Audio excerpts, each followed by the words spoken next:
All right.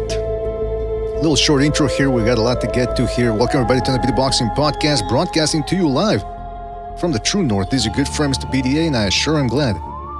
That's right, sure I'm glad that everybody could be on board for this one, fellas. In this episode, we got a fantastic one for you. The aftermath of a rather controversial decision, it appears. Although some people appear to be adamant that the right guy won. I'm looking at our Discord. I didn't have a chance to watch it throughout the fight, but so far what I'm saying is it's, I don't know, man, but listen, we're going to get down to that. Probably going to be opening up the phone lines near the end of the hour so that you guys can call in and give us your thoughts on everything that happened. I don't know, maybe if the phone lines aren't working, I'm kind of hoping they're not working because maybe we can do like a open panel type thing near the end of the show. But shout out to everybody who's joining us. Don't forget, if you want to donate a couple of shekels our way via the super chat, you're certainly welcome to do so. You can join the Patreon page. Really helps us out for as low as $2. But the most important thing is you can need to like, subscribe, you spread that BD gospel. And don't forget, you can check us out on Spotify, iTunes, and Spreaker at your leisure. All right, fellas, shout out to all of you.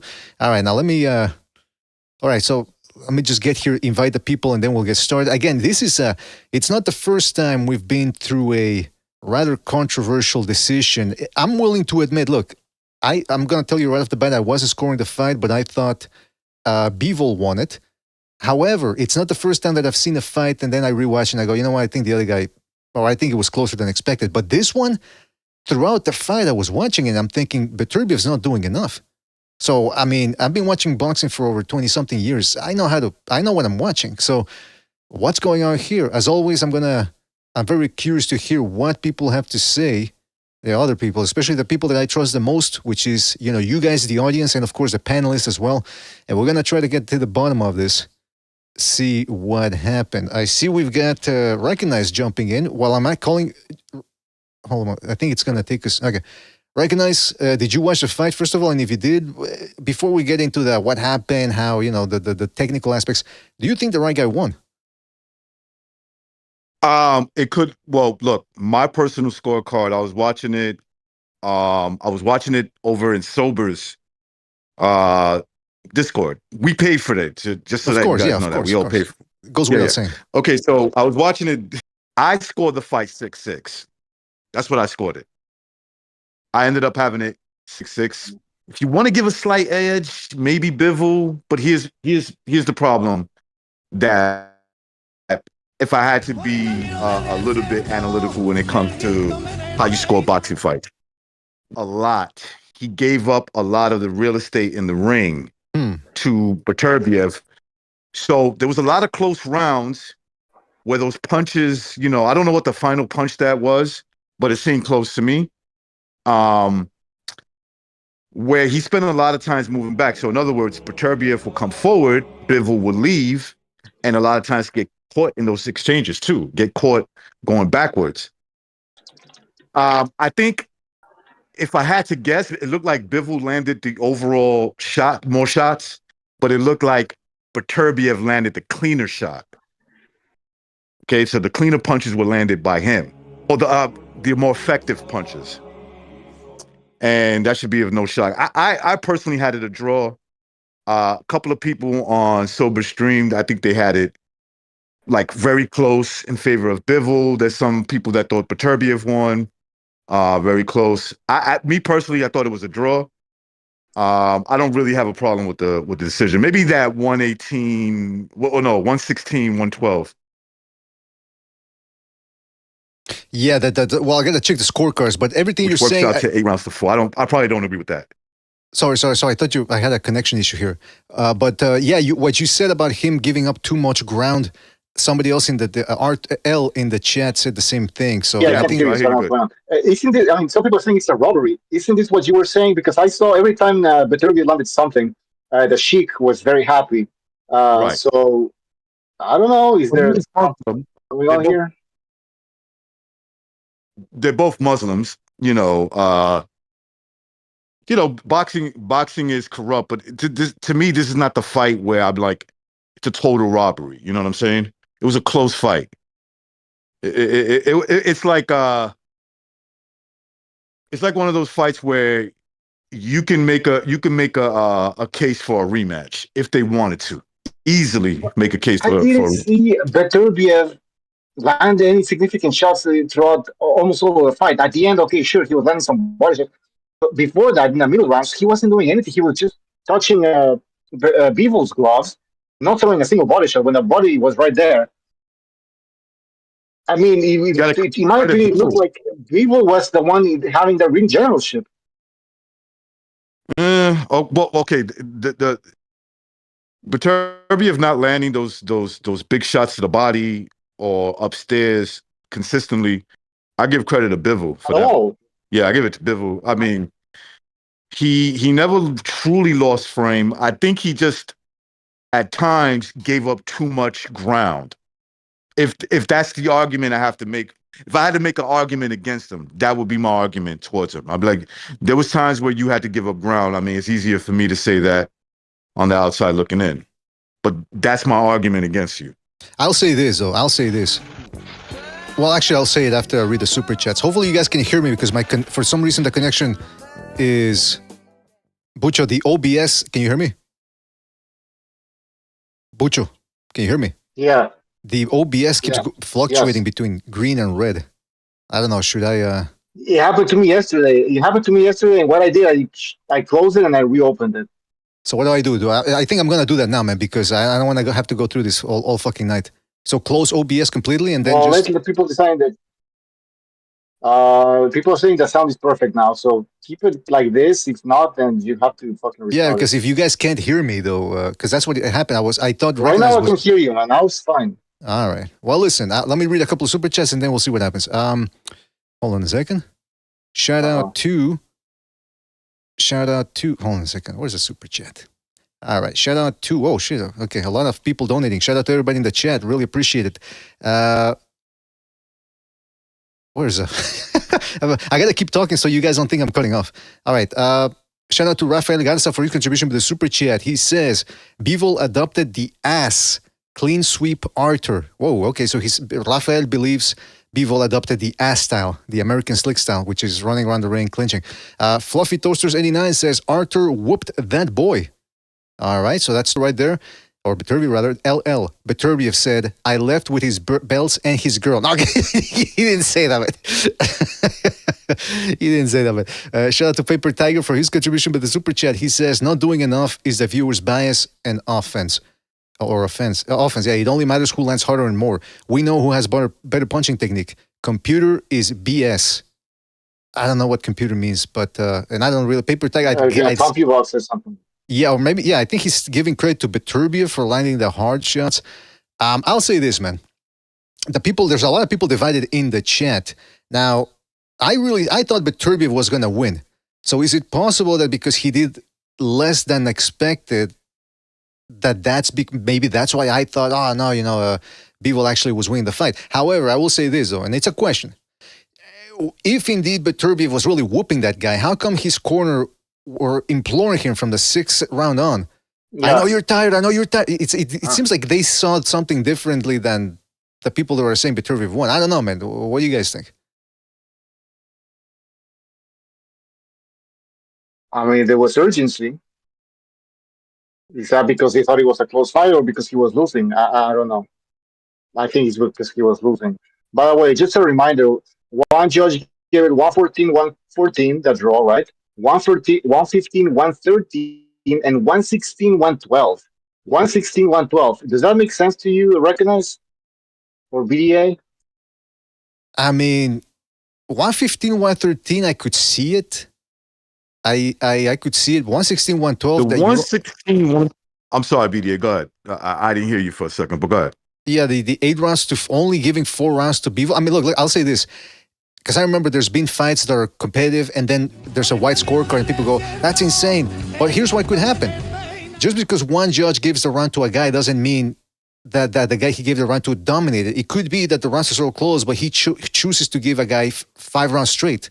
You know what I mean? That's still a competitive fight. It's just that one guy decided. I mean, just because a fight's competitive, the judge doesn't go, well, I'll give this round to this guy, and then the next, well, I'm going to give it to the other guy just because I thought, it's competitive.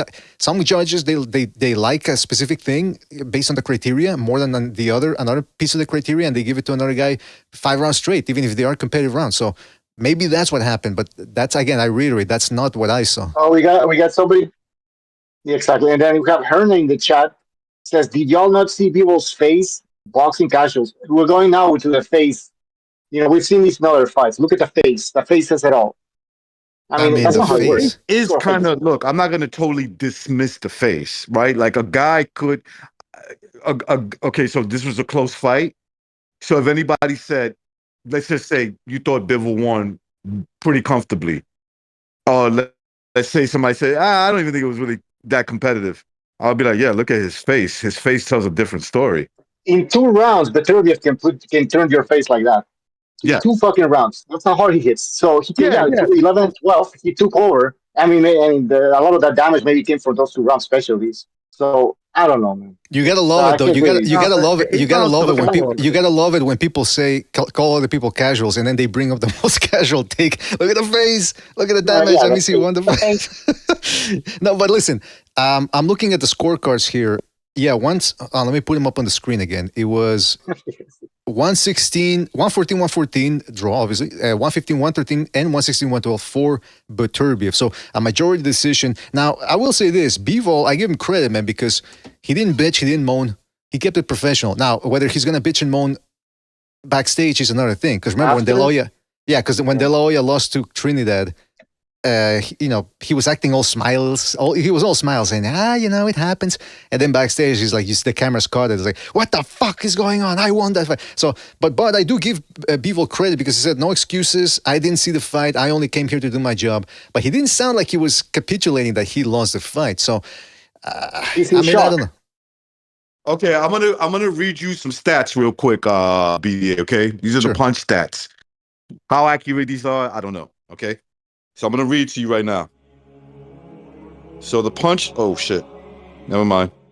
What happened? Okay, the punch stat is Beterbiev threw 662 punches over 12 rounds, landed 137, and that's in total.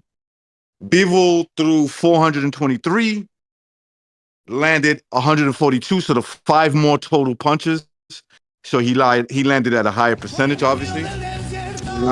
When it comes to power punches, Beterbiev outlanded him by 6.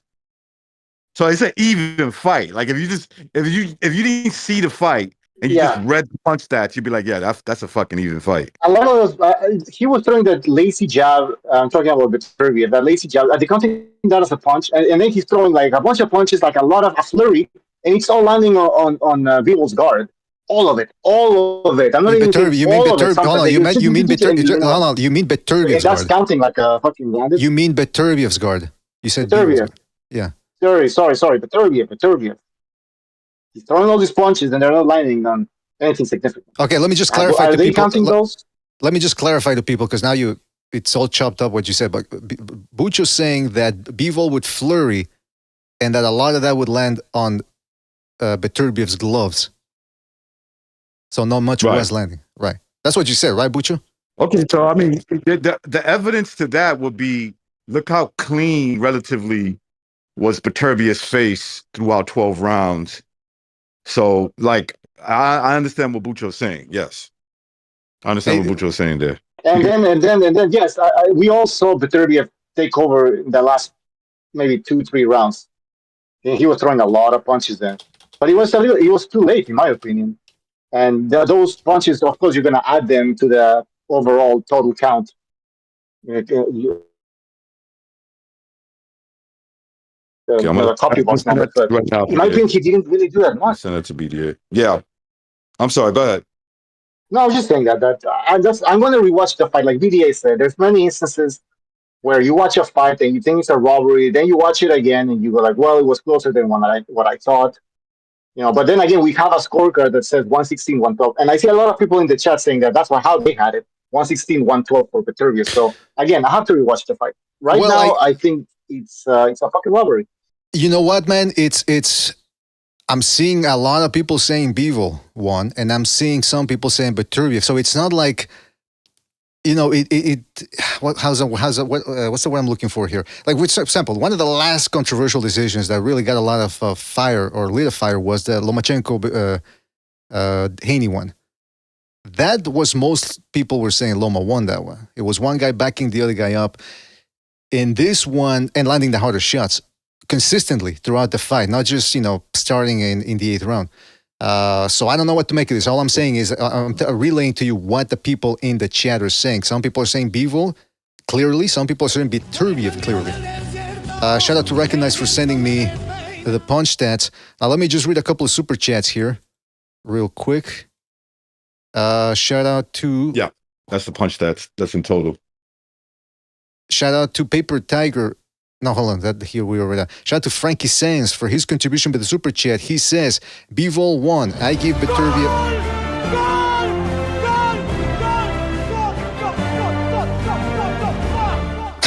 What the fuck? That's an alert that we don't usually hear, so it kind of caught me off guard. All right, shout out to Frankie Sands.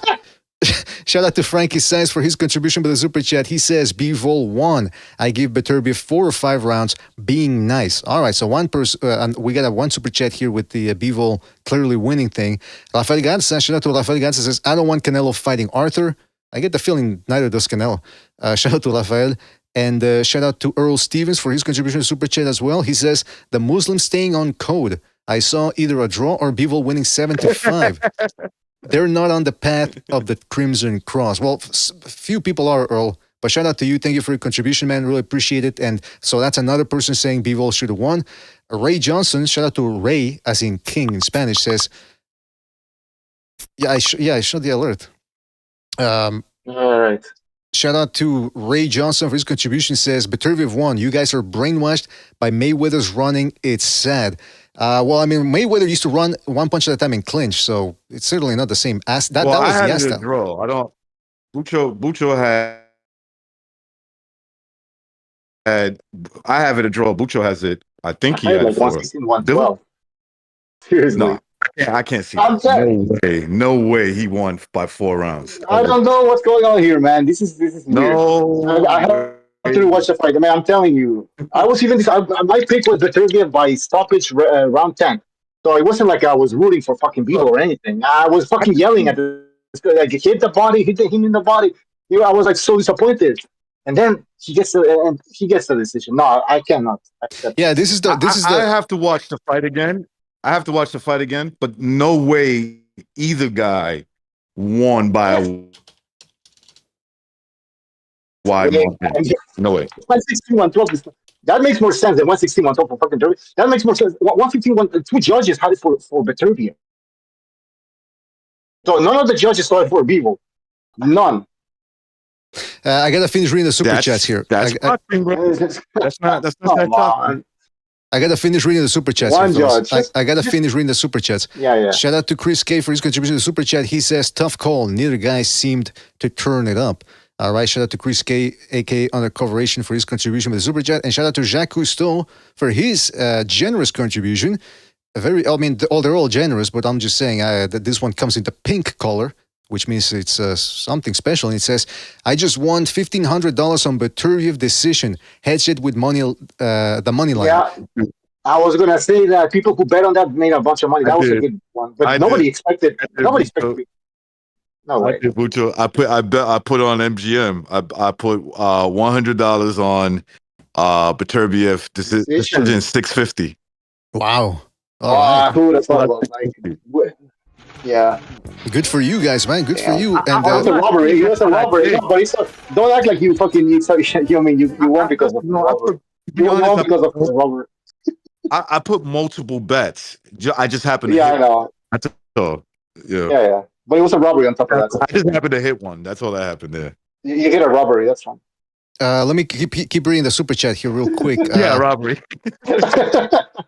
Let me keep reading the super chat here. He said the guard wasn't a good look for Bivol. Here's the thing: I had money on Cameron beating Whitaker too. Shake my head. Oh yeah, that fight. We got to talk about that one. He says, I hope Turkey pulls up his passport for that wheelchair faking. Yeah, we're gonna get to Whitaker, who wasn't clowning around today, as he usually does. Shout out to Paper Tiger for his contribution to the super chat. He says, everybody expects the offensive fighter to do more instead of just looking at the impact and how the punches land. Well, I didn't see many punches land. That is kind of true sometimes. I'm not going to say it's valid all the time, but there are times where the offensive fighter, he scores a lot of knockouts. He actually wins a boxing fight. I'm gonna tell you which one that I remember. And I was like, yo, you guys are fucking crazy. Danny Jacobs, Triple G. When they fought, I'm like, dude, I don't know what so we're giving this dude credit for surviving? You know what I'm saying? Like he fucking clearly won the fight. At least in my eyes, he clearly won that fight. Yeah, by the way, people just to give you an idea of how people assume things, people go like, there's this guy 5-star. He goes, you're just cost. I think he says cost because just cost your guy lost. He's not our guy. It was a 50-50 fight, and all three of us here picked Beterbiev to win. So I don't. People always want to make it about. People always want to make it about like, oh, you guys thought this guy won, therefore you're. Beterbiev. I mean that's the thing. Can't we just hold on? Can't we just talk boxing? It's like they always gotta make it about fanboy shit and your guy. You don't even know who my guy is. So I've never seen this dude before either. So that's weird, man. Anyway, that chart is completely split. So I have to go rewatch this. Like you know what? People who I respect, are saying they was. I gotta go rewatch it. But okay, here's what I gotta do. I gotta do something. I gotta do something. I don't think it's the OBS that's the problem necessarily, Bucho. I think it's the connection thing. So everybody in the chat, I'm gonna disconnect the internet, and I guess it's gonna be for about maybe a minute, 30 seconds to a minute, and then we'll be back, all right? So just refresh every other.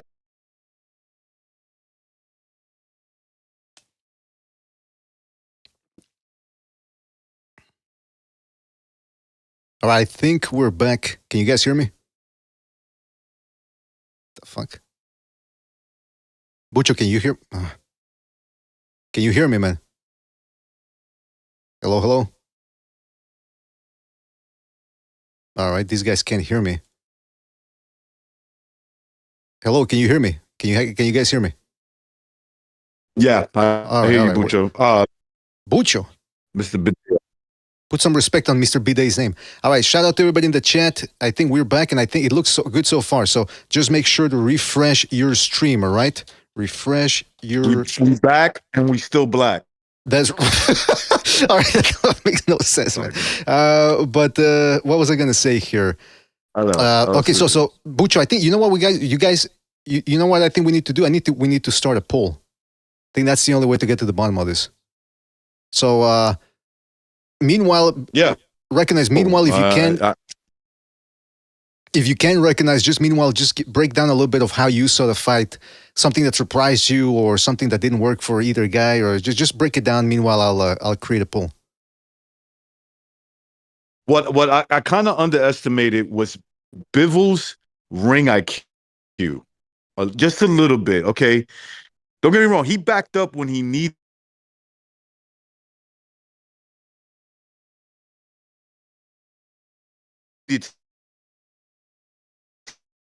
to.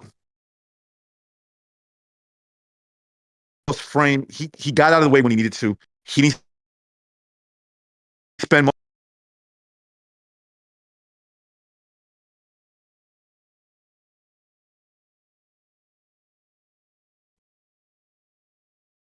Beterbiev. I think with his lateral movement, he caused problems to Beterbiev, and he kept it kind of simple. It was kind of like in and out circle, and the in and out was to land something, maybe catching Beterbiev a little bit off guard, and then when Beterbiev will return back to frame, he would do a lateral movement away from the ropes, like he would circle. Looks like he's going on the ropes, and he would just circle away from it. So I thought that was pretty smart. He took some big punches. I think he did take some big punches, and he handled it well. He also rolled with a lot of those punches too. So he took some steam off of it, I thought. Yeah, so, I give him credit for that. I give Beterbiev some credit for, just keep making it a fight. Keep trying to make this shit a fight and all the way through. Still try to do as much damage as possible. And that was his game plan throughout the whole fight. I hear something in the we background. got Jimmy here. Yellow. What's up, Jimmy? How did you see the fight? To be honest with you, I left to go food shopping halfway through the ninth. I was that disgusted with Bivol. I thought it was his worst performance. Beterbiev. And no, but Bivol. What? I thought Bivol was pushing his punches. His punches weren't sharp. And what have I been saying? Steve Kim even quoted me on the next round, right? I fucking when I said that he's never developed the 3/4 like Steve Kim. Like I said, he quoted me. He said, my buddy Jimmy said he's done so well with his 1-2 that he's never developed his 3/4. Like, you know what I mean? Never developed it well. In that fight going into the 9th round, I saw so many opportunities for Bivol to throw the 3/4 uppercut and do other things that he just is. He's always been so dominant with the 1-2 that he's never developed those other punches, and I thought it was hurting him. I don't even know who won the fight yet. Swear it, hand to God. All right, wait a minute. So you're telling me you're telling me well, tell him who won. Somebody just said majority decision. My friend just yelled. Yeah. Okay. So Beterbiev won by majority decision: 114, 116, 112, and 115, 113. Wow, so he just edged it out, huh? No, but I was seriously disappointed with Bivol. I was watching a fight. I'm like, you guys didn't think he did? I just thought he didn't have snap on his punches. He was pushing his punches. But Beterbiev wasn't doing shit, though. Beterbiev wasn't doing shit. He was just he wasn't even landing flush punches or anything. He was just, following Bivol. But I thought for his age, though, I got to give it up to Beterbiev. For a man of his age, man, he's still got good legs. He's one of those. He's different. You know what I mean? He's just a different guy. Most guys his age can't even usually hang like that and put pressure. I was in a kind of a foul mood, anyways. But when I was watching that fight, I got so frustrated with Bivol. Like, there you go again, dude. There was an opportunity for the hook and a follow up. Like, bam, bam. We caught him with a 1-2. The right hand gets through. He's in perfect position, right, body wise, to snap a fucking left to the body or to the head. But he's not gonna. But he doesn't have that punch. 1-2-3 combination. He's gonna do that. He's not gonna do that against Beterbiev. He's increasing his chances of getting countered. Yeah, but I'm talking about when Beterbiev would have his hands up, right? Not in the position. Right. Feet together. Okay. You know what I mean? Not like in a boxing stance, ready to counter. I'm saying a couple of times when Beterbiev was backing up towards the ropes, he had his hands up and he'd sneak the right hand in. Now his hands are up by his temples. Both his feet are together. They're not in a position to throw any kind of a counter with authority. Yeah, you're right. I think you know what I'm saying? And the left was there. I'm just saying, haven't I said all along, even while I was praising Bivol, I said, all this time, I'm saying he's been so dominant with the left-right. Eventually, his lack of having a 3/4 is going to come back to hurt him. And I'm telling you right now, if he had a 3/4, even 50% as good as his 1-2, he would have won that fight going away. He did it sometimes, and he was successful when he did it, though. Exactly. But he didn't do it enough, obviously. Exactly. You know why, brother? Lack of confidence in it. It's just lack of confidence. Because if you go through all this history of, you watch all his fights, which I just did. I pretty much all this week watched all his fights. I rewatched all his fights. And I'm like, yeah, man. And I had a long conversation with Steve, and we talked about it. He was like, yeah, man, is an opportunity. But because he's been so dominant with that 1-2, he's never really had a develop. All right. But I got to interrupt. Because, now we're getting down to the technical point. But so you left to see the fight. You left after the 9th round, so you can't really speak about who you think deserved the win. No, I don't know who's. I didn't see the last 3 rounds. Well, but who do you think was winning the fight at that point? At that point, I had it fucking kind of I don't know.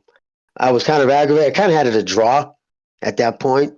I'll tell you what, man. I'm going to tell the listeners something. I'm going to tell. Hold on, please don't interrupt. I'm going to say something. I'm going to say something bizarre here. Something bizarre is going on because Bucho and I picked Beterbiev to win, and we saw Bivol winning. Jimmy picked Bivol to win. I think he was one of the few ones to pick Bivol to win, and he's saying that up until he saw it before he went grocery. Well, hold on, let me finish. And that before he left the fight, he had it way closer than most people, a lot of us. So it's okay. It is weird. You know what? And I'll be honest, guys, I'll be out in a minute. I'm actually literally hiding in the bathroom. I made a mistake and had people over to watch the fight. No, literally. And I'll never do it again. Never again, dude. because everybody talks to You me, better not, asks me Jimmy. questions. Well, wait a minute. So you were watching, hold on, again. you were watching a fight with people and then you left in the ninth round? Yeah, I was pissed, and they knew it. I said, because we ran out of Pepsi, we ran out of some shit. I said, I'm going to the store. What the I fuck? think I let them. Well, I was just, dude, to be honest, Christ. I had my brother over, I had people over, and a couple guys got drunk, and they just wouldn't shut the fuck up. Dude, it ruined the fight for me. I normally watch the fight, like my wife usually Now takes you the pick the best animals. fight. Right, I normally take the animals, and they go in the other room, and I stay by myself, and I sit there, and I'm glued to the TV. Here, because it's my house, I had to be the host. You know what I mean? And I was getting aggravated. So I'll be honest with you, dude, I was in no position to really judge that fight. And again, because I was getting so frustrated with Bivol, because all along I've said that lack of 3-4 is going to eventually cost him. I honestly saw opportunities when Beterbiev had both fucking feet together, hands up, and he was just, if he had that left hook, he could have fucking really rocked him a few times, as I was watching it. And I would go, God damn it. And so, of course, a couple of the guys who weren't really into boxing, like, what are you seeing? And I'm like, I'm trying to explain it. I'm missing out the shit. Oh, God, dude, never again. Never again. But anyways, I was disappointed in Bivol. You're right. He probably could have been winning that fight. And I will rewatch it the minute that I get off the phone by myself. And I'll really study the fucking thing. But yeah, no, I went against my fucking judgment, which I never do, and I had people over. My friend Willie, I used to work with. Never again.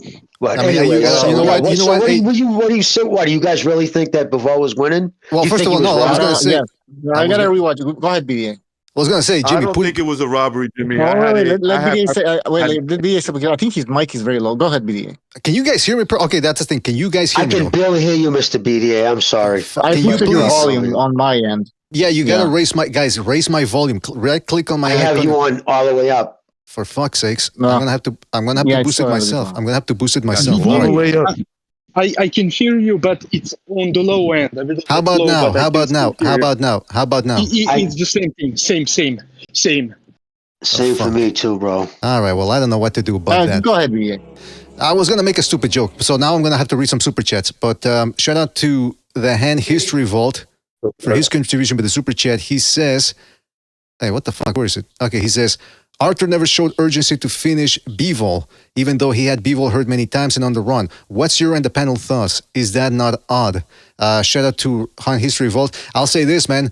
His corner was telling him from the 6th round on, with a lot of urgency in their tone, a lot of trepidation. They were saying, you're not tired. You're not tired. Why would you tell a guy that if you don't feel like there's any urgency? Now, again, granted, there are some times where a trainer will exaggerate because he knows his fighter can be doing more. So, but it's still weird. I mean, for the people that are saying, Beterbiev's corner were screaming at him. So to the people that are saying Beterbiev clearly won, it doesn't seem like his corner believed that. Shout out to Never Sobers too for his contribution with the super chat. He says, the Muslim connection, the fix was in. Oh, the Muslim connection. And shout out to 662292. Excuse me, 662292. Boxing is judged round by round. Bivol won rounds 1 to 3, no questions. No way Beterbiev won every round afterwards except round 1. Except one round, rather. 7-5 to Bivol. I pressure fighters, he says. All right, before I read another super chat, just butcher, because then everyone else starts jumping. What do you think about that? You're saying a lot. Because come on, guys, let's everybody listening. Bivol clearly won round 1, 2, and 3. So then one judge gave him one more round after that. Only one round after that. Yeah, that's weird. That's weird. Okay, now let me read another super chat here real quick. King KO says Jimmy had a Diddy party going. Come on. No. We're not gonna do that. We're not gonna do that. Shout out to Iron Templar for his contribution with the super chat. He says Bivol landed better combinations and power punches. Send this fool. Come on. He says send this fool Jimmy to the retirement home. The Bible condemns this kind of stupidity. All right, Jimmy, I'll just say this before you go. If you want to reply to this guy, Iron Templar has it in for you. Every time you say something in the comment section, he has to say. So I'm just letting you know the context of that comment right there. Yeah, no, what did he say? I'm having a hard time hearing. What exactly did he say? I know he does every time. He always got some fucking negative thing, but he doesn't call in. Oh. But anyways, what did he say? He says, Bivol landed better combinations in power punches. Send this fool to the retirement home. The Bible condemns this kind of stupidity. I mean, listen, I'll say this. Call in, man. Call in and tell it to Jimmy. I mean, you don't even have to see him face to face. Just tell him how you feel. Jimmy, he won't. And did I not say that I really wasn't watching the fight, but what I did watch, and I picked Bivol to win, and I have not praised Bivol as like put him on a pedestal. Okay. Like even like yesterday, wasn't he the same dude when I said something like positive in Bivol? He like actually threw a zinger towards me and you had to correct him and say, but Jimmy was just actually picked Bivol. So yeah, clearly he's got a fucking thing. But whatever, dude, call in. Or you can just keep fucking running your mouth in the fucking comments. No. Never pay any mind to the peanut gallery. Come on. I respect the peanut gallery. I respect the guys who watch the show and you know write shit. I just want to push back their opinion. Call in and fucking let me have it. I want to push back on this theory that Bivol unequivocally won the first 3 rounds. I don't think so. Okay, now he could have. I gave him the first 3 rounds, but that 3rd round was kind of close. People are saying that in the chat. Okay, fair enough. Let's say okay. I disagree with the chat. That's what I'm saying. I personally disagree with the chat. He did not. But even if he lost the 3rd round, but even if he lost the 3rd round, then he won only 2 rounds after that. So the domination from Beterbiev was that like. Well, I don't agree with the scorecards. I don't agree with the what is it? 8 rounds to 4. The only one that I had in common was the one that had it a draw because that's what I had it. I scored the fight. If I go by if I had to score every single round for one guy, right? And that's the way I do it. I had a 6 apiece, and I think I'm not trying to say my opinion is better than everyone. I think my opinion is backed by a little bit by the stats. You know, if you really look at the stats, if you break it down, or if you believe them, and to me, in terms of what I saw, it looked that way. It looked like they landed just about the same amount of shots. One guy might have been a little bit more effective, landing with the cleaner shots. That's Bivol, but the other one looked like he might have did more damage with his punches, and that's Beterbiev. Yeah, the fight was close. It was super close. Let me just read the results of the poll so far here. I'm not kidding. All right, when I read you the numbers.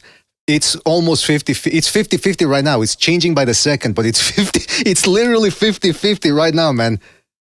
Yeah, it's 50-50 with 256 votes. By the way, somebody in the chat, let me ace says nobody is saying they're agreeing with the 116-112 scorecard. There's a bunch of people saying they had that scorecard. That score 116-112. So I don't know what to tell you. Yeah, and there's even people saying, there's people saying, Beterbiev whooped him. I'm thinking. What are we talking about here? But BDA. Hold on, real quick, and I'll let you go because I respect this guy a lot too. Shout out to Delboy, aka Blue Collar Sports TV. He says 8, 10, 11, and 12 were all clear Beterbiev rounds. 4, 5, 6, 7 could be scored for Beterbiev. All right, so he says there's some rounds in there in the middle, and if a judge chooses to give him all those rounds straight, then yeah, I guess you could see. He's saying that he could be seeing then an 8-4 type scenario. I gotta tell you, man, I gotta rewatch the fight, man. But real go ahead, quick, BDA. After 10 rounds? Yeah, real quick. After 10 rounds of boxing, I had Bivol up at that point. I had him up 6-4. I thought he was winning the fight, but I thought he lost the last 2 rounds. I mean, I don't know what's going on here. Sobers, go ahead, man, please. He did lose the last 2 rounds, yeah. Yeah, so I feel like like Jimmy was kind of ragging on Bivol's hook right now, but I feel like during the fight, Dmitry Bivol actually rocked Beterbiev with a hook. He kind of knocked him back off on his heels. And a lot of that fight, I was hearing people saying that Dmitry Bivol was hurt and stuff. I saw Beterbiev landing a lot of shots on the elbows, on the forearms. I think a lot of like aggression was being counted, but not so much effective aggression. I think Bivol was controlling the ring. I think he stood his ground in the center of the ring, like I said he was going to do. I think he was landing the cleaner shots. You could clearly see his shots landing, and Beterbiev's shots were like a lot of them were through like around Bivol's guard and on Bivol's guard. So a lot of them were like half landed. there was a couple good shots. I'm not gonna say it wasn't a really close fight because it was, but I felt like Bivol was kind of controlling that fight. He did slow down a little bit near the end, but like I said, I don't know. I feel like Beterbiev was getting a lot of. I think there was like. Did you read my super chat earlier, BDA? Yeah, the Muslim connection you said. The Muslim connection, bro. Did you see Ramzan Kadyrov in Beterbiev's corner? Who? I don't know who that is. Who? The what's the tyrants The of Chechen Chechnya? leader. Kadyrov. He was in Bivol's corner. He was in Beterbiev's corner. Oh, Beterbiev's corner, huh? Yeah, the dictator of Chechnya. Interesting. You know what I mean? He was right there hanging out with you know what I'm saying? Like, look at all these big time Muslims there. You know what I'm saying? And they're right there cheering on their boy. And then he just happened to win the decision. You know what I mean? So I mean, I gotta tell you, I gotta tell you, man, that's a possibility. That's a possibility that there was some foul play involved. With the 116-112 scorecard, perhaps I could see it happening that way, or I could see that maybe there was. But I don't know. I don't want to get into that just quite yet here. What you had at BBA? What was your scorecard? BBA, what was your scorecard? I didn't keep score of it, but I seldom do. What, I just wide or close. I had it, it got close. a little closer at the end after the in the championship rounds, but I had Bivol winning because Beterbiev just wasn't pulling the trigger, and when he would, I didn't see anything of significance landing. Like like Bucho said, some people are claiming, oh well, look at his face after the fight. Yeah, but Beterbiev's the type of guy that in 2 rounds he can do that to you. He didn't do that in the first 8 rounds. He did all that near the end. So I don't really care too much for the facial theory when people talk about facial damage. So I had Bivol. Who did you have winning recognize?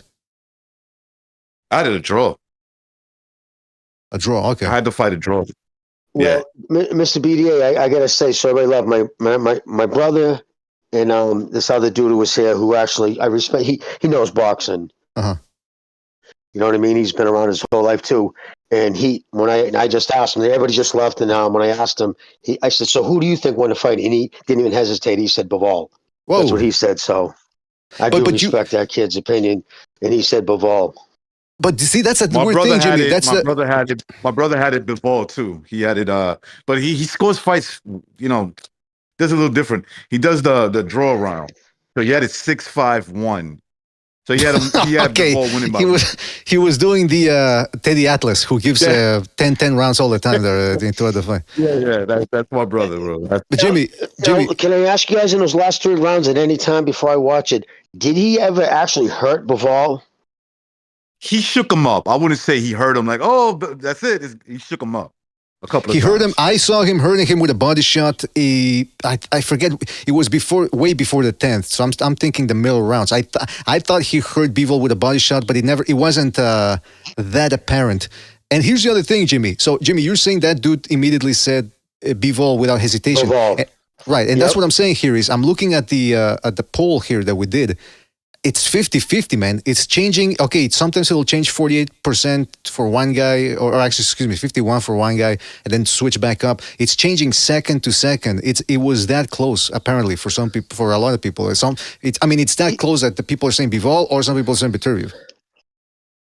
Even the announcer at one point, I remember him saying that because I had the TV turned up pretty loud, and one of the announcers said the same thing. He said that he doesn't think that Bivol's punches, I think it was the 8th round, 7th or 8th round, didn't look that crisp. Like it did. I just didn't think honestly, he was probably the least sharp he's looked.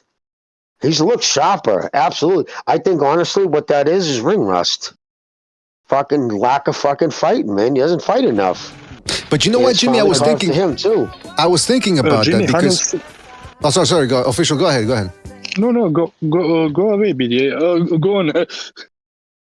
All right. Thank you, man. Okay, I was just saying to Jimmy. I was just saying to Jimmy. I think that I saw the same thing, but what I think I saw is that Bivol Beterbiev started zapping him more and more. Throughout the fight, he started feeling punches more and more, and the tempo shots and body shots started having effect on Bivol, the ones that he landed, despite the fact that most of the punches that he was throwing were landing on the guard, which were non-scoring punches. But I think that as the rounds were going on, Bivol started feeling them. Yep. I can see it. You see the body on fucking Beterbiev though, man? It's like fucking granite. I'm sure it's just disheartening when you punch that dude in the arm and it's like punching a fucking wall. That guy is built like shit. Built like a fucking brick shit house, and he does crack hard. So yeah, I could see that taking. But even I felt though before he was even like taking even a beating. I few times it seemed like he was pushing his punches. They weren't snapping. They weren't. He usually has very snappy punches. I mean, if you go back and look at the Canelo fight, snapping his head back, he snapped Canelo's head back on a few occasions. He didn't seem to have that same snap, and it wasn't because he was afraid of what was coming back. It wasn't that, because it was a few times, like I said, when Beterbiev was in a fucking defensive stance, and he wasn't even in the position to throw something back. And Yeah, it that's just didn't seem. He was like he pushed his punches. you know what? To me, it seemed like perhaps that was a case of I saw that too, Jimmy. it was perhaps a case of Beterbiev's guard. You can't move that guy. I said it in the build-up to the fight, and other people say it as well. You know, you hit this dude, you don't really see much of an effect. So maybe that's why his punches look less than stellar. But I kept telling Bucho, we were watching the fight, I said, and Bucho saw the same thing. Beterbiev just wasn't pulling the trigger. And that's why I was thinking as I was watching the fight, I was going to say, you know what, I don't want to bring up the age too much as a reason for why Bivol won, because I thought at that point Bivol was going to get a decision. But I think no matter when this fight would have happened, it would have been the same thing, because Beterbiev at some point he had him wide open for body shots. And he wouldn't throw the body shots. He would just throw these pity pats upstairs. I think Beterbiev doesn't have that disposition really. And I said this yesterday, compared to a guy like Golovkin, who even if he doesn't see the target, he'll try to whack you with those hooks behind the guard, or he'll try to throw that left hook over the forehead. Beterbiev waited too much, and I think it's because he felt the shots. Either you have it or you don't, and he felt the shots, and he was way too hesitant. So I don't think the age played too much of a factor here. I think you're right, BDA. I think that's exactly what happened. I think he said this guy has power. He has enough power that I got to be wary of going downstairs. Exactly, and that's what He we knocked were the guy saying. on his all along. heels. Bivol does I have feel that like- kind Just of quickly power. here, there's a video of Dmitry Bivol's wife watching the fight and then celebrating Oh, after the. Why would she film herself? Like, what a attention, you know? What a fucking Attention tension whore. whore. you know, a message to Yeah, women out that's there. terrible. Message to women Never out there. Sobers, who did you have winning? Oh, sorry, VD, go. Yeah, message to women out there. It's okay to be mad at a guy that that you loved or whatever, because at least that lets you know, okay, you know, the people that get the angriest with you are usually the ones that cared about you. So there's that to be said. But when you go overboard, Max Cady style, the way she's doing, no, only an idiot, only a simp is gonna touch her now, because they're gonna say, oh, as soon as I piss her off, it's like you gotta walk on eggshells around this type of women. She's making herself look worse here. It's entertaining, don't get me wrong, but she doesn't seem to understand. She'll be different. She'll be different this time. Let me tell you something. Everybody Recognize can fix her. Everybody's got a mother and a father here, okay? Everybody at one point, you either still have it or you did at one point, whatever the case. If I ever saw a video of my mom celebrating my father's downfall, I would have stepped to my mom as a man and be like, what the fuck was this about? Spot on. It's the same. It's a theory of cheating. Like, right? You fucking date a girl. Like, you're dating a girl who's cheated on every boyfriend she's ever been with. Oh, but she's not going to cheat on me. Okay, Exactly, yeah. okay, And by the way, you know what I mean, dude? There's patents. It's called pattern recognition, you fucking goof. by the way, shout out to John Gonzalez. He says Bivol is 20-0, is still 20-0 against Kate. So I guess that's what really matters to Bivol. By the way, the poll is still 50-50. I'm looking at it right now. It's still almost 50-50. So I don't know. I think the Nobody's going polls. to change their mind, BDA. Exactly. So, It is. Soba, who did Soba? Who did you have winning, brother, at the end? I think Bivol edged it, but I could see a Okay. draw. I think it was a really close fight. Yeah, I But like Sobers. I like just- Sobers I just feel like because he always had it close. He always had it close. There was some, and I hate to say it, man. Well, I'm not gonna say it, man. Fuck it. But there was some fans that were watching the fight. This is a whitewash. I think Canelo gave him a better fight. Get the hell out of here. Canelo gave him a better fight. You dreaming? You saying in Sober's channel? In Sober's channel, people were saying that. No, not Sobers. Not No, Sobers. I didn't say Sobers. I said people in Sober's had channel. the fight close. He was Okay, there was Sober's some people in there over exaggerating. right. This is a whitewash. Even little I said Canelo, I did say Canelo had a better first 3 rounds against Bivol than Beterbiev. Well, there maybe you go. started that. I don't know. Maybe you did. Hey, let me read a couple.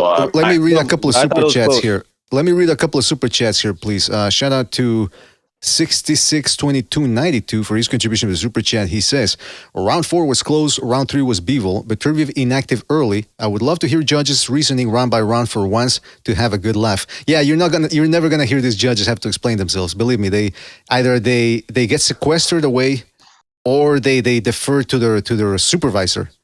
You got to talk to my supervisor. They say it was the angle where I was sitting. That's always the play that they go to.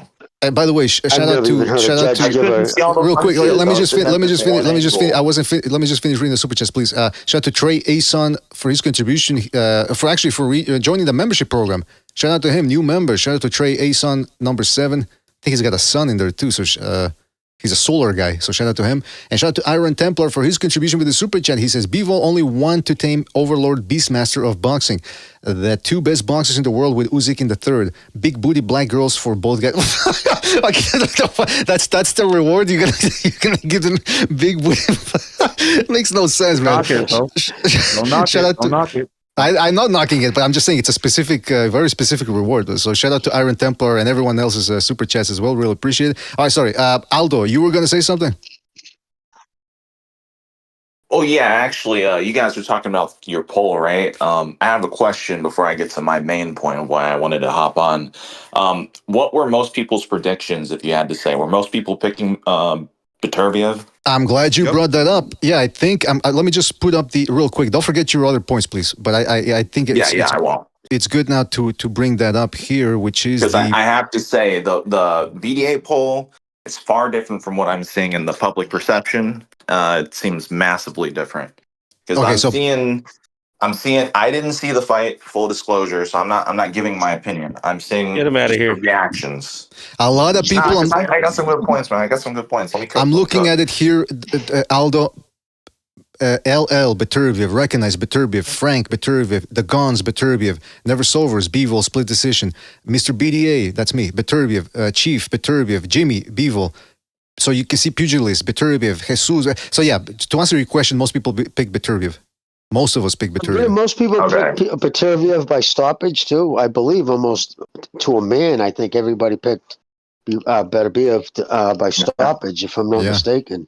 Yeah, you're right. You're right. So I'm not claiming bias, but I think that is like, let's just keep that in mind that this poll, I'm not sure it completely, shows the rest of the community of the boxing community, how they're viewing the fight.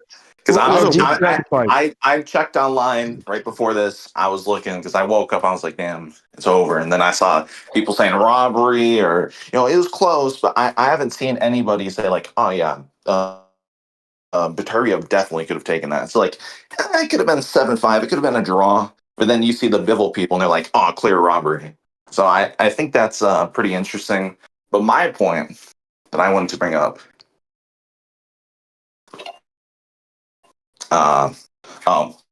it was about the Turkey Al Sheikh, right? As you know, I've been a pretty strong defender of the man in boxing. I think he's been a net positive. But what's the religion of Beterbiev? If most people are seeing this fight as a robbery, I warned about this because I'm a UFC fan, and I know that these Saudi guys, they like to sort of rig the whole system in favor of these, their fellow. They look after their boys. Yeah. So It's look, not A lot of Anderson people actually talk. privilege. It's really Muslim privilege. A lot of Check, people, hey, a lot of Anderson, people look, check talked this about out. that going into this fight. A lot of people said that Yeah. I was talking to online was saying if it's close, the fucking devout Muslim will get the decision.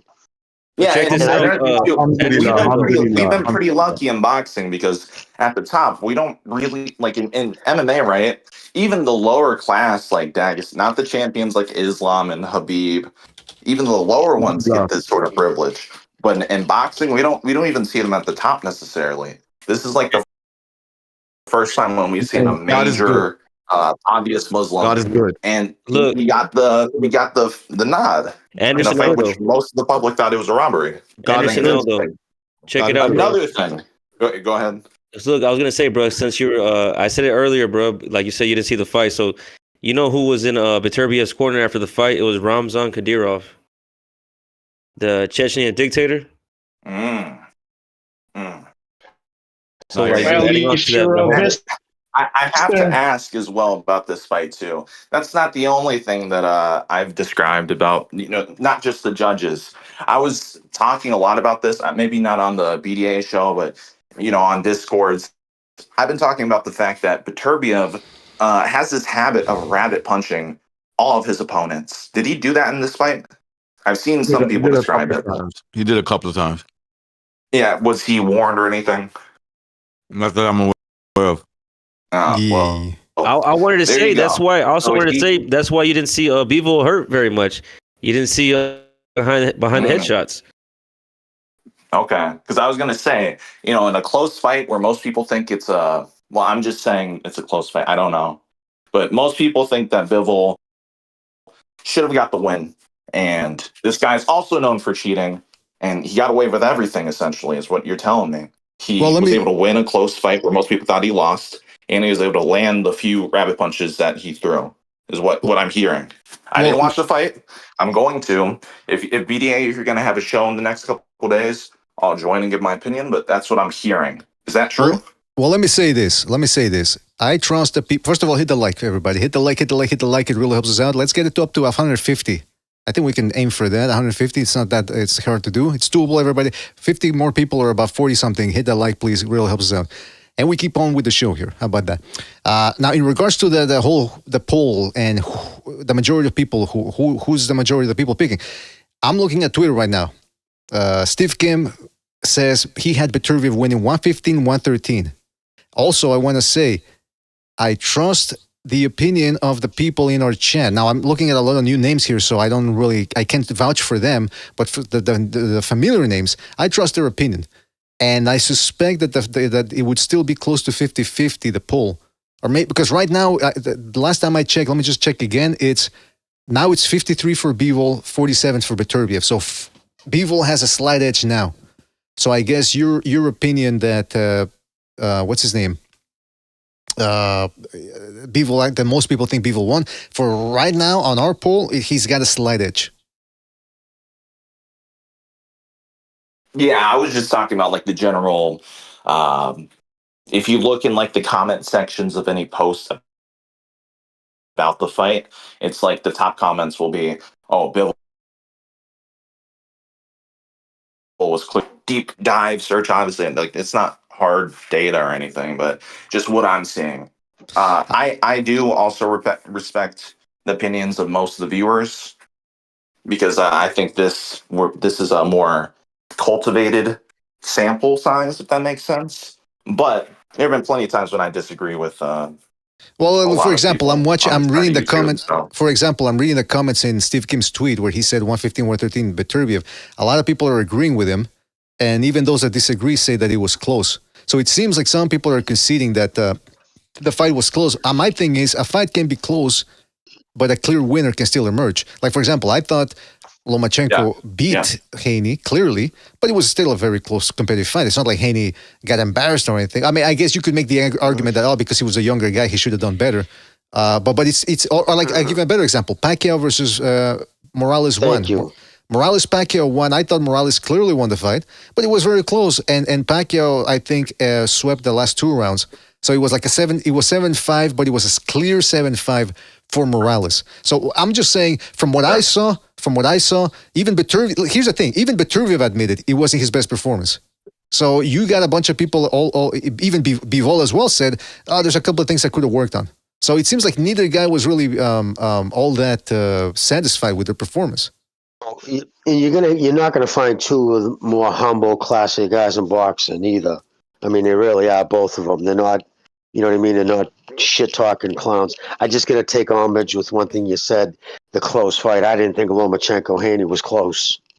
No, well, I said competitive. I said competitive. I said competitive. I know, competitive, but not close. I think that's what I was just Lomachenko saying. won that fight. There's a subtle difference between a close fight and a competitive fight. Yeah. And Well, it takes a trained boxing eye to know the difference. I hope people don't think that I was saying that this was a Lomachenko-Haney type of fight, but I was just trying to illustrate the fact that a fight can be competitive throughout the rounds, but that there's a clear winner. And to me, when I was watching Bivol Beterbiev, I just didn't think I didn't think Beterbiev was doing that much. I think he was winning too much. He wasn't landing any head-snapping shots. He certainly wasn't landing any body shots. Let me just look up at the CompuBox here. And again, I don't care what CompuBox tells me. I don't know what they're going to tell me, but let me just see. I'm going to put it up here. So in terms of body shots, power punches, Beterbiev landed 90. But see, I'd like to know how many body punches he landed throughout the fight. Because I didn't see him landing that many in the first 8 rounds. And I kept saying, hit the body. Bucho, I was watching it with Bucho, and we were both saying, hit that fucking body. So I don't know what's going on here. This is the first time in a long time where people are split in this decision. Can I say one thing? Probably why Beterbiev didn't go to the body as much. He's kind of he's slower. And Beterbiev, Bivol's got good feet. Mm-hmm. And if you miss going to the body, you really open yourself up because your hand's down so low going to the body. So you're really exposing your jaw. Maybe the snapping, his Bivol's power was strong enough that it prevented him. Because when you do go to the body, and if you either miss or don't put enough on it to actually do anything, you really do leave yourself open. But then again, that's the lack of hooks. But I'll tell you right now, if personally, I believe they should run this shit back, it back probably, I would say within the next 120 days, not fucking next year, but like a normal guy, like 104 with set the date for February of next year. And if I was Bivol's camp, I would get him in, man. There's some things he could work on, and I would go Bivol again because I think, personally, I mean, now we know. Again, like I said, if Beterbiev was going to stop him, was going to be in the first 6 rounds. Well, let me ask you that, though. Let me ask you that, because you were one of the few people who on this panel who picked Bivol, and you tell me that partially because, not necessarily because of the people in your party, but because of the performance from Bivol, that you ended up going to the grocery store after the 9th round. Was that because then you expected Bivol, you were really that confident that Bivol was going to school Beterbiev? Yes, I honestly thought he would be able to snap and keep movement, but because I couldn't really focus, but when I did get a chance, like a few times, I would really sit and kind of try to watch the fight without being disturbed. I didn't like the way his punches were being thrown. I didn't like he wasn't snapping them. He was pushing them. I didn't like he was doing a lot of things in there. I didn't like it. It was definitely, like he said after the fight, he's not an excuse maker. And either is Beterbiev. I think they're both classy, humble guys, but he knows he didn't put in a good performance. And I don't know what it was. I don't know, travel, who knows what it was, but he didn't seem to, especially after the 6 rounds, he was struggling. And that's when I heard the announcer say it too. And I was like, shit, that's what I'm saying. Looks like he's pushing his punches. He doesn't look like he has any snap on his punches. Well, I got to tell you, that's the thing, man. It's neither guy was confident or actually pleased with their performance, rather. Neither Beterbiev nor Bivol were pleased with their performance. Certainly, Beterbiev's coaches appeared displeased, like I said, in the middle to late rounds where they were urging him, imploring him to go get it. So, like Jimmy said, there's only one logical conclusion here, or answer, or solution. Run it back. And you know what's interesting about that? This fight really couldn't have happened without the Saudis, really. Because even 2 years ago, when they were trying to make it initially, both guys were asking for too much money, and there just wasn't enough interest from the casuals to generate that money. So without the Saudis subsidizing this fight, we would never have gotten it. And yeah. Yeah, here's the thing, Mr. BDA. There was plenty interest, but it was in Russia. The thing is, Bob and nobody else, no promoter was going to want to invest in a fight in Russia, especially once the war was on, right? Right. So there was no, in the United States, they couldn't get the money they wanted. So you're 100% correct. If it wasn't for Turk in the fucking Saudi Riyadh season, it wouldn't have happened. So, yeah, but run it back. I'm sure the Turk wants to run it back. You It's know the what I only mean? But I logical. would run that shit back, but not in 6 months, not in 7 months, like what's destroying the sport. 90 days, 120 days, absolutely tops within the next 4 months. Well, in Nobody regards took to any that, damage. Run it back. in regards to that, the problem here is Beterbiev. You never know when he's going to get injured. Whether it's because he's doing those crazy push-ups of his, or he's at the S&M gym or something. I don't know. I mean, this guy likes to get injured. He likes pain, so you never know when he's going to get injured. But yeah, listen, this is the type of fight that rematches were made for. 50-50 fight coming in, and then a 50-50 result coming out. The people are split. I'm looking at the poll here. People are split. So hey, make it happen. Why not? We'll see. Majority decision. It wasn't a unanimous decision. So even amongst the judges, right? It wasn't. So it was clearly a close fight. I think. Absolutely. Run that shit fucking back. And again, I can't remember when's the last time Bivol fought. Bivol fought in against Lyndon Arthur in May, I think. Was it on the Fury Usyk undercard, or was it for Joshua Ngannou? I forget. Oh no, excuse me. No, sorry. He fought. He fought Gaddafi in one earlier this year. I think it was in April or something. But anyway, he fought earlier this year. Was it a one-sided fight? In June. June. Thank you. Was it one-sided? I didn't even see the fight. He knocked the guy out. It was Zanib. Oh, cool. So it wasn't like Zinad. Zinad. There you go, Zinad. And before that, how long since he fought? December.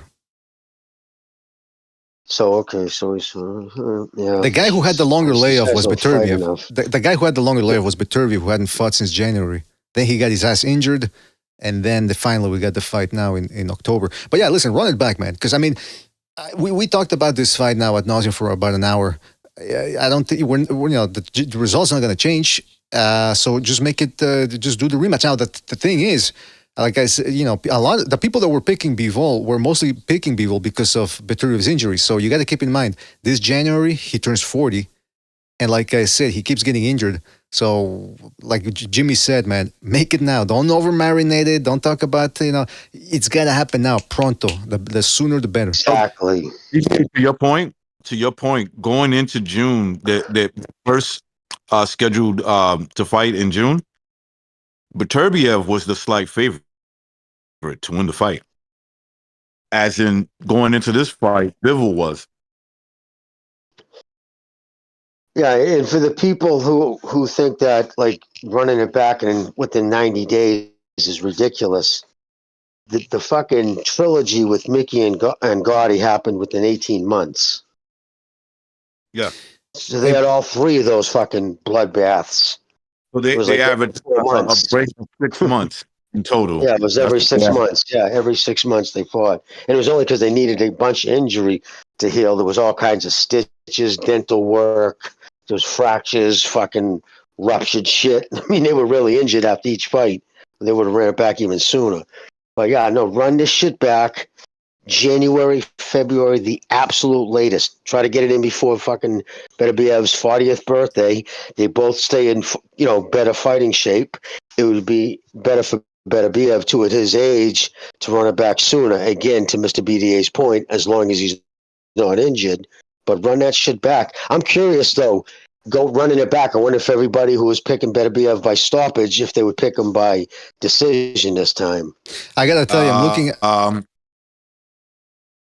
I had him winning by going in. I thought he would stop Bivol late. I said if there was a fight, a second fight, I'm not too sure I'm picking that. I'm not too sure I'm picking a stoppage. By the way, I'm looking at Steve Kim's. Go ahead, I'm looking at Steve Kim's tweet there where he put up his decision, who he had winning. whom he had winning rather, and it's Beterbiev, right? He said Beterbiev won 115, 113, and somebody was telling him that he's in the minority, that most of the writers or the media personalities are saying Bivol won. I see that Frank Warren and Eddie Hearn say they had Bivol winning. Apparently, Bivol's team, not Bivol himself, but Bivol's team are crying robbery. And Beterbiev replied by saying, "Look at his face. I wasn't hitting a ghost." So he's going with the facial damage theory, which I mean, again, it's you can get facial damage in 2 rounds. I mean, I don't understand why people, especially Beterbiev. But anyway, the other thing is, but the other thing is, dude, BD, but real the quick, other thing is real quick. Somebody told Steve Kim, you had one browser tab open on the fight and 6 other tabs on college football. Quit playing, homie. So yeah, because apparently there's a lot of, he's a college football fan, so he might have been watching the game and the fight at the same time. I don't know. Oh man, but yeah, somebody was gonna say something. Sorry. Yeah, I was about to hop in because you're talking about the facial damage theory, right? About how it's justifying guys winning. I'm having the same exact debate on the server. And I just brought this up as listen, man, abrasions like that can happen against singular punches or even like, scraping against the fucking boxing glove. That can cause abrasions. 100 punches can show nothing. So facial damage, unless it's at its most extremes in the sense of like cuts or hematomas, it largely does not matter. I was going to say... We've seen guys that fucking school people for 12 rounds. Like there's a Vitaly Klitschko fight. I can't think of it, but his face is fucked up in terms of like the superficial damage. He 12-0'd the guy. I was going to say no marks on his face. There's a fight, Winky Wright versus Sam Soliman, 2005. Winky Wright was the number 2 pound-for-pound guy in the world. He was going to fight Soliman, and a lot of people nobody was giving Soliman a shot at winning the fight. Anyway, Soliman ended up throwing 1,000 shots in that fight to try to outwork Winky Wright's turtle shell defense, possibly one of the best turtle shell defense ever. Winky Wright clearly won the fight. At the end of the fight, his face was all reddened up and a little swollen around the eyes. To Aldo's point, he's blocking so much. Of course, the impact is going to, and the wraps are going to impact against his face, and it's going to shave. I mean, it seems like people, again, this is what I'm saying. It's one of the most casual takes to point out to the facial damage, say, well, look at that dude. He's pieced up. It can make sense if it happened from one round to 12 throughout the fight. The other guy, like Chavez versus Taylor, he was landing the hardest shots and busting him up as the rounds went along. Okay, then you can mention it out. But here, when his face was relatively clean for about 8-9 rounds, and then at the end, he looked a little more busted up, it's a little different. Hey, BDA, read what Beterbiev replied to Bill's corner. Can you read that to me again? Well, because somebody posted it on Twitter, but they posted the video and then so I don't know, it's not a transcript, but apparently he said, look at Arthur's face, meaning Bivol's face rather. Look at his face and then look at Bivol's face. Something was hitting him. It wasn't a ghost. Oh, no, excuse me. Okay, so let me just say this. Let me just clarify. Let me just clarify. Beterbiev didn't say that. It was Carl Moretti, the top rank guy. Oh, okay. So what I think he's saying is, in other words, he's not saying, look at the facial damage. He's saying, look at the facial damage. I was obviously hitting him throughout the fight. I was obviously touching his face. Right. I think that's what he meant. Instead of just saying, just look at the facial damage, right? Like that's just like a blanket statement. Because you're right, that could happen in one round. Yeah, because look, if the argument is Beterbiev wasn't landing anything on Bivol, that's not what we're saying. He wasn't landing much early on, and then of course late in the fight when he did at his best, then he hit Bivol, and that's how he caused the damage. But people are trying to conflate the argument and saying, well, Bivol's face was busted up, therefore Beterbiev was landing, therefore Beterbiev was landing the better shots throughout the fight, which he was not. At least not in my eyes. Again, maybe I'm wrong because so many people have this a 50-50 result. So I don't know what's going on here, man. That's why, like Jimmy said, rematch. Yeah, this is a fight that you can, if they were to, and I heard Jimmy saying that no more than 4 months. If they were to fight in 4 months, so let's say February, they only aged by 1 year. So Bivol, I'm looking at Bivol. He turns 34 in December. And Beterbiev will be 40 in January. So They both age a little bit, right? Yeah, absolutely. But I mean, definitely the Beterbiev's time is against him more than the other way. Sure. I mean, it's against him already.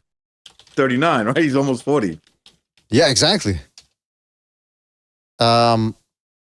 Because I mean, it's a weird thing, man. I'm trying to read the comments here, and it's it's split. A lot of people say that it's 50-50. That some 50 people percent had the Bivol winning, the other Beterbiev. I can't remember the last time that I remember a contentious decision of this sort. Like, it could have gone either way. I remember Werner Ford. No, maybe Pacquiao versus Marcus 3, where a lot of people, myself included, thought Marcus won, and then some, Pacquiao ended up getting the decision. And I remember some people saying, "Well, no, Pacquiao clearly won." I'm thinking, well, come on, you can't say clearly because even some people that had Pacquiao winning said it was close. So the people that were saying Pacquiao won by landslide, I don't know. It's weird. We're in a similar category here. See, and like I'm watching it right now, Mr. BDA, right? And there's opportunities like Beterbiev when he comes in hunting, right? When he cuts the ring, right? Mm-hmm. And he throws his left, he drops. When he throws his left jab, he has like I said earlier, he has a tendency to drop his right. And if Bivol stepped to the left and if his left hook was anywhere near as world class as his fucking 1-2, he could just step to his left and fucking catch him. Like, because he keeps coming in. I'm watching it right now. He keeps coming in, throws his jab, because when he's hunting down and he's coming at him and he throws his jab, because he's, obviously he's using it as a rangefinder, but he's dropping his right hand. And Bivol will cut to the left because he's cutting out, but he's cutting to the left, and there's an opportunity to plant that left foot and boom, swing a left hook and catch him. But he doesn't do it because he's just not confident in that left hand like that. Like Jimmy, you're breaking it down. The way you're breaking it down, it's very boxing like a boxing lesson. What you're saying is, and this is what you were upset with, this dude's punch selection is bad, is what you're saying. Yeah, well, exactly, my brother. That's the one complaint, and that's what Steve Kim, when he quoted me on the show, said that's in his fight that I seen him, not wanting the stoppage, but the one before that, there was opportunities when he had that guy really hurt that his repertoire is limited, and it's because he's always won his footwork. I've always likened him to a fencer, right? That's been his best weapons, is his footwork and his 1-2. He beat Canelo literally with just a 1-2. But if he ever developed that 3-4, he would have been so much more of a well-rounded boxer. And like there's opportunities, like if you go back and watch it, to step to the left, just juke a little, drop his head, and boom, cut that left. And that left hook is there. It's there over and over again. And he doesn't do it. And he hasn't done it his whole career. And I said going into this fight, I said, I'm wondering if this will be the fight that his never developing that 3-4 comes back to haunt him. And I can tell you right now, I'm watching the fourth round right now, and definitely. Definitely happened a few times in the third too. I'm looking at the tweets rather, and somebody saying Bivol surrendered the last 2 rounds. I don't think he surrendered them. I just think Beterbiev finally turned it up. He was being way too cautious in the beginning. I'll say that. Also, MMA Guru, who's a controversial figure in the MMA YouTube world, he's a bit of a casual too when it comes to boxing, I think. Absolute robbery, he says. Another L for boxing. As if there's no controversial decisions in MMA. Massive loss. I don't pay no mind to people that are always looking for a boxing, hiccup and shit. Yeah. So I don't pay no stock to a guy like that. Yeah. Yeah, and he says he's just looking for something to poke at boxing. Yeah. He says, you just let a guy win an undisputed belt while being schooled and landing on nothing but gloves on the entire fight. That's what you get for letting the Saudis and oil money. Well, first of all, again, I had Bivol winning. I thought he won the fight, but I don't think he was schooled. You know what I mean? It's like he wasn't beating Beterbiev up. So again, I don't understand. That's why he might have schooled him he might have schooled him. I'm hearing the reasoning of these Bivol guys, and they're talking about fucking facial damage. And I'm listening to what these people are saying. I'm rapidly losing faith in this Beterbiev argument. They're talking about facial damage of Bivol, and that's like their reasoning. See, my It's reasoning for wild. having it a draw is because there was a lot of times where Bivol gave up real estate while getting punched and not doing anything. So you see, I'm actually breaking it down why he lost rounds, right? And why he probably ultimately lost the fight. You know, if you were looking for a reason to give it to Beterbiev. So there was a lot of moments like that in the fight. I want to say, especially in those mid to second half of the fight, where he did that. He especially did that. I don't think he surrendered. I'm with BDA on that one in the last 2 rounds for sure. In my opinion, it's not like he could afford to give up the last 2 rounds, as if he already, no doubt, won at least 7 rounds. Like, to me, even if somebody had him up 7 rounds already, they were not no doubters, because a lot of times he gave up a lot of real estate while getting punched, and that probably could have lost him rounds that maybe I gave him or somebody else gave him. You know who the real winner is here? Whoever doesn't touch, I guess you guys can see it. You'd have to look at the screen on YouTube to watch it. But whoever doesn't go out with this is a screen cap of Kate Bivol, Bivol's ex, her reaction to Beterbiev winning. Look at that. Those, if you just block the mouth, if you just take your hand and block the mouth and just look at the eyes, those are crazy eyes. Those are the eyes of somebody who probably, I don't know. You know what? I'm not gonna go there. But my goodness gracious. Bivol should do? You know what Bivol should do? Ban her from anywhere where he's at. Just be like, listen, okay, look, child support, I'll pay it. I just want one request. Wherever I'm at, I don't want her to be there. Absolutely. You can tell she's poisoned. Yeah, that's it. Yeah, she's obviously following him. He left her. I have a feeling, bro. I have a feeling he banged somebody. He left her because she banged somebody, and he said, "I don't play that. I'm done with you." All right, now I have to say this. Usually, because we've been talking for about an hour and a half, usually I open up the phone lines at this point, but the connection was a little iffy starting up. So instead of the open lines, we might do an open lines maybe tomorrow or in the coming days, because I suspect this is a type of subject and result that really generates a lot of controversy, a lot of action, a lot of excitement. So I think we can do an open lines, open phone lines later. I think what I'm going to do here is I still see a lot of people in the chat all riled up. So I say, you know what? I think we should switch on over to an open lines format right now, open panel. Does that sound good to you guys? I got a suggestion. Why don't we go to the open lines panel? That's what I just asked. No. Fuck all that. Do an open lines panel, Mr. BDA. Yeah, I like that, Jimmy. I like that. All right, there we go. So, fellas, I'm gonna switch on over to the open lines, open panel rather. Jeez, Louise, were you guys kidding or something? What happened? What were you laughing? We're busting balls, brother. Okay. Because no, you know why? It's because switch on over to the open lines panel, BDA. Because the connection's been so crap for me, and you guys said you couldn't hear me, so now I didn't know if you guys were hearing me or. All right. Oh man, BDA was pissed. Okay, through the first 5 rounds, right? Total punches. Bivol outlanded him by 20 punches, 32% ratio too. Yeah. He did. Yeah, so for the first 6 rounds, and I saw that too. In the first 6 rounds, Bivol was landing a lot of those punches from Beterbiev off the gloves weren't hitting the mark. I think that's why his corner wasn't too happy. That's why I said, Jimmy, to your point, Jimmy, after the first. Thanks. Recognize.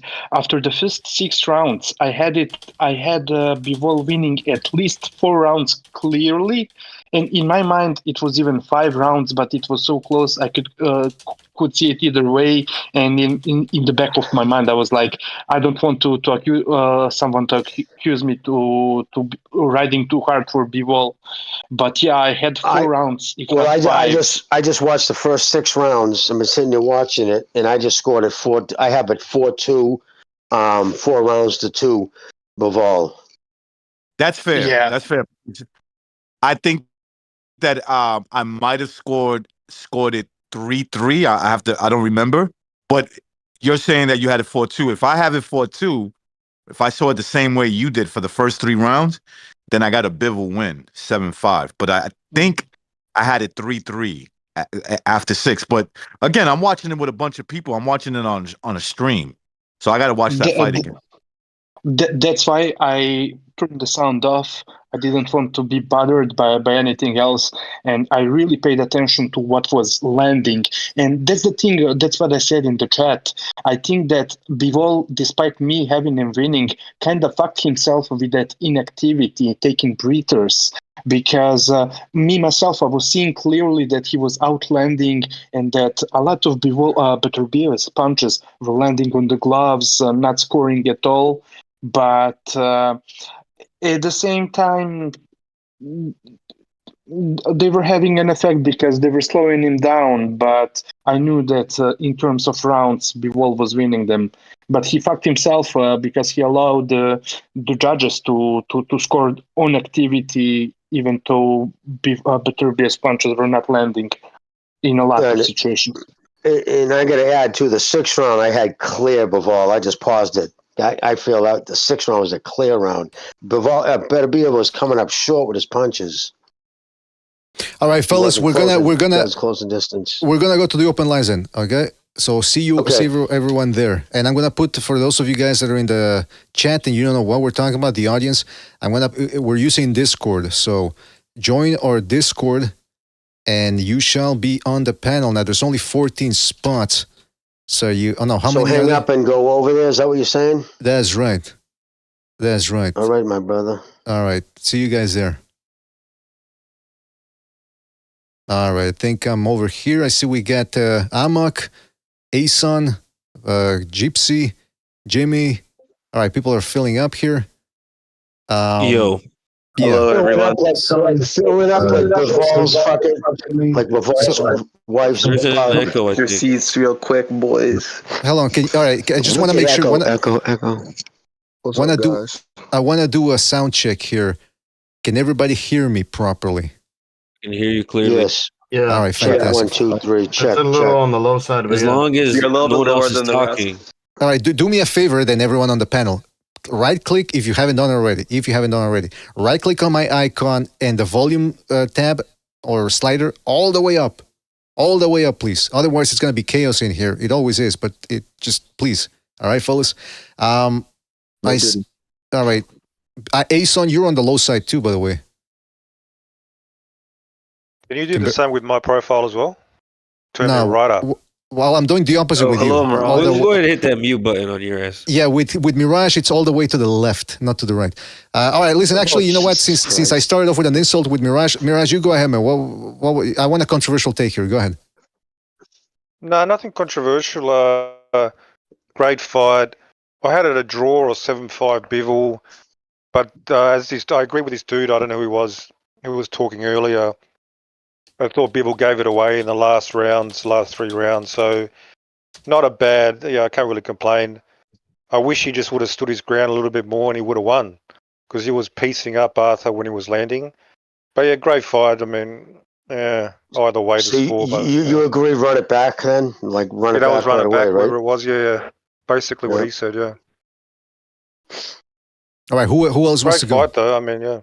I feel like Bivol tamed the lion. You didn't see all that power, and you just saw him get tired. And by the end of the fight, he wasn't hitting shit. You know what I'm saying? I know he was taking over with the activity, but I don't know. I feel like Bivol was. I think he should have got the nod. I'm just reiterating. I thought Bivol was more on his back foot more than anything. I mean, he wasn't really. He was just more on his back foot. He didn't. He like Jimmy said, he wasn't really confident. He didn't really sit on his punches. Like everything was just like going backwards and linear punches. Like he wasn't the same guy. So landed more punches than Beterbiev. I feel like that's not true though, because I feel like he landed the cleaner, the cleaner, and the hardest shot of the fight. The only time where I feel like you seen someone like visibly stumble was off a shot that Bivol landed on Beterbiev. All the other shots that people were saying that were hurting Bivol, he hurt him to the body, he hurt him up top. I mean, he was retreating with his hands up, but he was also doing that just defensively. You didn't see him fold over or grimace or like do like a stanky leg. You know what I'm saying? Yeah, if the 50 seconds left in the 7th round, Bivol just landed a real nice combination on him. But it was around, I think, the 7th or maybe the next round is when I felt he started pushing his punches. I don't know if his legs started getting a little heavy on him because he did a lot of movement. He moved a lot in that fight. So I think that I think it got to him, and he was kind of pushing his punches there a little bit. Hey, you guys finally hear me or what? Oh boy. Who's this, Gypsy? That's not Gypsy. It's I killed the Gypsy. This is Sober. What happened to that? I guarantee Beterbiev gets a knockout. I guarantee man. what happened. Even you know why I guaranteed? Because he's old, but he's still got that steam, brother. You saw at the end, that motherfucker didn't want to be in that ring.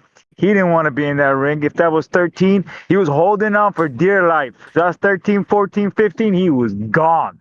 That was gone. I mean, you can't argue with me with that shit. Well, hold on. Just to clarify, just clarify. Yeah. Just clarify. So you picked Beterbiev by destruction, or yes, guaranteed knockout. Yeah. Guaranteed knockout. I would have gone with it anyway. But the thing is, though, I'm surprised that Bivol was really good with the jab.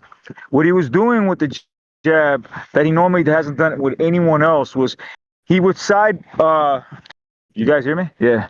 Yes. Hello? Yeah, okay. Unfortunately. Yeah, so he would move to the left. Yeah, move to the left, move to the right, and he would do it perfectly. And then he would step in with the jab. And Beterbiev figured out what he was doing, like the timing of it, because he knew what he was doing. It was just the timing of it. He figured it out somewhere around like 6-ish, 7-ish. But what he really, but he lost that first 3 rounds. Because he was constantly doing that shit, and he was getting the best of Beterbiev. So when it came down to the 4th, 5th, 6th, he kind of figured him out, and he started hitting with the body. He started to back him up. The 4th, I didn't give after the 3rd round. I didn't give Bivol a round up until maybe you can give him the 7th and maybe the 9th, and after that was it. The 6th round was probably his most dominant. It's one of those rounds, bro. It's one of those rounds. Yeah, no, Gypsy, I got nothing but love for you, dude. But you just said you never seen him use his jab like that, dude. That's no. Okay. I know he's the best. That's his jab. bread and butter. It's like a little, Yeah, everybody is everybody he fights is gonna fight differently. They're not the same. Everybody's different. He's great at the jab. He's the best one of the best, if not the best. Actually, you probably should give him the best because of he's defensively sound he is with it, how he uses it, and all that kind of stuff. So he's good, but the way he used it was different because of the opposition. It just looked different, and it was surprising. It was pretty good. I was like, oh, I'm impressed. But I thought it was going to be a run, like Bivol's going to take this. I'm like, holy shit, he's winning the first 3 rounds. Beterbiev hasn't even turned up yet. But at the 4th and 5th and 6th, he started to break him down. He started to push him, and then what I saw from Bivol was, let's say he would win the first minute of the round. The last 2 minutes, he's getting hit with a body shot. He's backing up, and he's getting pummeled on the ropes. He's getting not pummeled to a point where he's getting completely eradicated like Gvozdyk was, but to a point where he's hurt and he's defending himself, and it's not looking pretty like that. And he got his eye busted up. I think the one, that swollen eye that he had was probably like around 10 or like 11, somewhere on that area. The eye swollen up, but he was getting busted up. He was getting bruised up. He was getting hit with clean shots. Some of them were hitting on the guard, but he was getting hit clean shots as well. Beterbiev won that. To me, Beterbiev won that either 115, 113, or 116, 112. It was. I agree. It was competitive. Yeah, it was competitive, and I would like to see a rematch. It was competitive. I didn't think it was going to be competitive, but I think the age and the knee played a factor in this too. Because every time he stepped, when Bivol was doing lateral motions, he had a problem with his knee, with his front leg. I'm assuming it's his front leg, and stepping into, preventing him, cutting off the ring. He had a little bit of problem with it. I noticed that he's having a trouble like other opponents he's ever faced. But then again, Bivol was better than every. Well, you know what's interesting about all of this? You know what's interesting about all this? People were telling you before the fight, the age, the injuries, blah blah blah, and you weren't having none of it. Now all of a sudden, I saw the injuries. Now I saw the. I don't give a shit. Now I saw the injuries. Now I saw the injuries. Now I see it all. Beterbiev was also Hey, by the way, sorry. So then that means, one. hey, by the way, I want to give Jimmy credit then, because Jimmy was the one that was saying, look, we got to look at the outside fact. And I said too, you could be right, Jimmy. We won't know until, and I'm sort of busting your balls there, Gypsy, because you never know when the injuries are going to come. You never know when the X factor is going to kick in until it actually kicks in. So I do think that maybe everything you're saying about Beterbiev, the knee and all that, but I don't know. The commentators didn't see it. They said he looked fine. They said he looked, it looked like the injury is not bothering him this time. He was dragging his leg a little bit. Well, when have you ever seen? Hold on. But people saying, well, hold on. They're saying, oh, he was dragging his leg. When have you ever seen him on his toes, moving around? That's not his style. He's a come forward guy. He backs up when he has to. Flat-footed fighter. Yeah, It's Beterbiev. I wouldn't say flat-footed, but he chooses to kind of like walk. He's a complete flat-footed fighter. That's why his power. He's a flat-footed fighter. He'll pop, but he's flat-footed. He's got good stable legs. That's all I can tell you. He got good stable legs. He took some shots. Bivol landed some good ones. He has a power puncher stance, very wide, very flat-footed, and pounds people out. But isn't that a testament to Bivol's footwork, though? Like Bivol. I've always praised Bivol. I agree with you. Gypsy. Sorry, Gypsy. You gotta let people. You gotta leave people talk. Man. Sorry, I'm gonna mute right now. Well, that's why. Well, I'm gonna hear you 10 seconds later, I bet. But Ason, go ahead, man. Later, no. All right, Ason, go ahead, man. No, I think that's a testament to Bivol's footwork. Like as Jimmy said, Bivol was moving around a lot. Like so, I don't think Beterbiev couldn't really sit it like how he wanted to. Just catch him. That's why I don't think he looked fine to me. Like he looked pretty much the same. He's never been like a bouncy kind of guy or a guy that's shifty. He's never been that kind of guy. He's a Terminator. But. You know what I figured out though in round 10. He kind of figured him out like to the T. Where if there's a rematch, maybe he'll stop him because. It's a simple thing because of his power. It's just because of his power. It's how he's timing the 1 and 2. Can I tell you, even if he was hitting him on the guard or whatever, he realized, hey man, if I just do this all night, 1-2 to the guard and hit him to the face. If I hit him to the body afterwards, just keep doing this all night. This fool has no answer for me. But they were coming up short because of but he's still got to get past the footwork. He's still got to fit because that's why he was coming up. The first round, He's coming up short with his punches. I believe honestly that was a bad performance, but Bivol, and I guess Beterbiev wasn't too happy with his performance either. But honestly, I think going back into the round, into the next fight, I definitely don't see either one of them stopping either one of them. I didn't see a stop. I didn't see a stop. I never saw a stoppage to begin with, but I definitely don't see Beterbiev stopping him in the next fight. I'm hoping that what's happening. We don't know there's going to be good. We don't know yet. I wouldn't assume that yet. It's not in the contract. They said the money talks. First distance he's ever done in his fucking career, man. That's his first. He just his 100% KO ratio just ended tonight. Hey, by the way, he's not pleased with that. By the way, Memo Heredia. You know what he was? Memo Heredia just tweeted out an hour ago. Bivol won. Freaking judges. Okay, so now you know what? Now I'm gonna change who I think won. I think Beterbiev won now because this dude. I don't know about them. And by the way, shout out.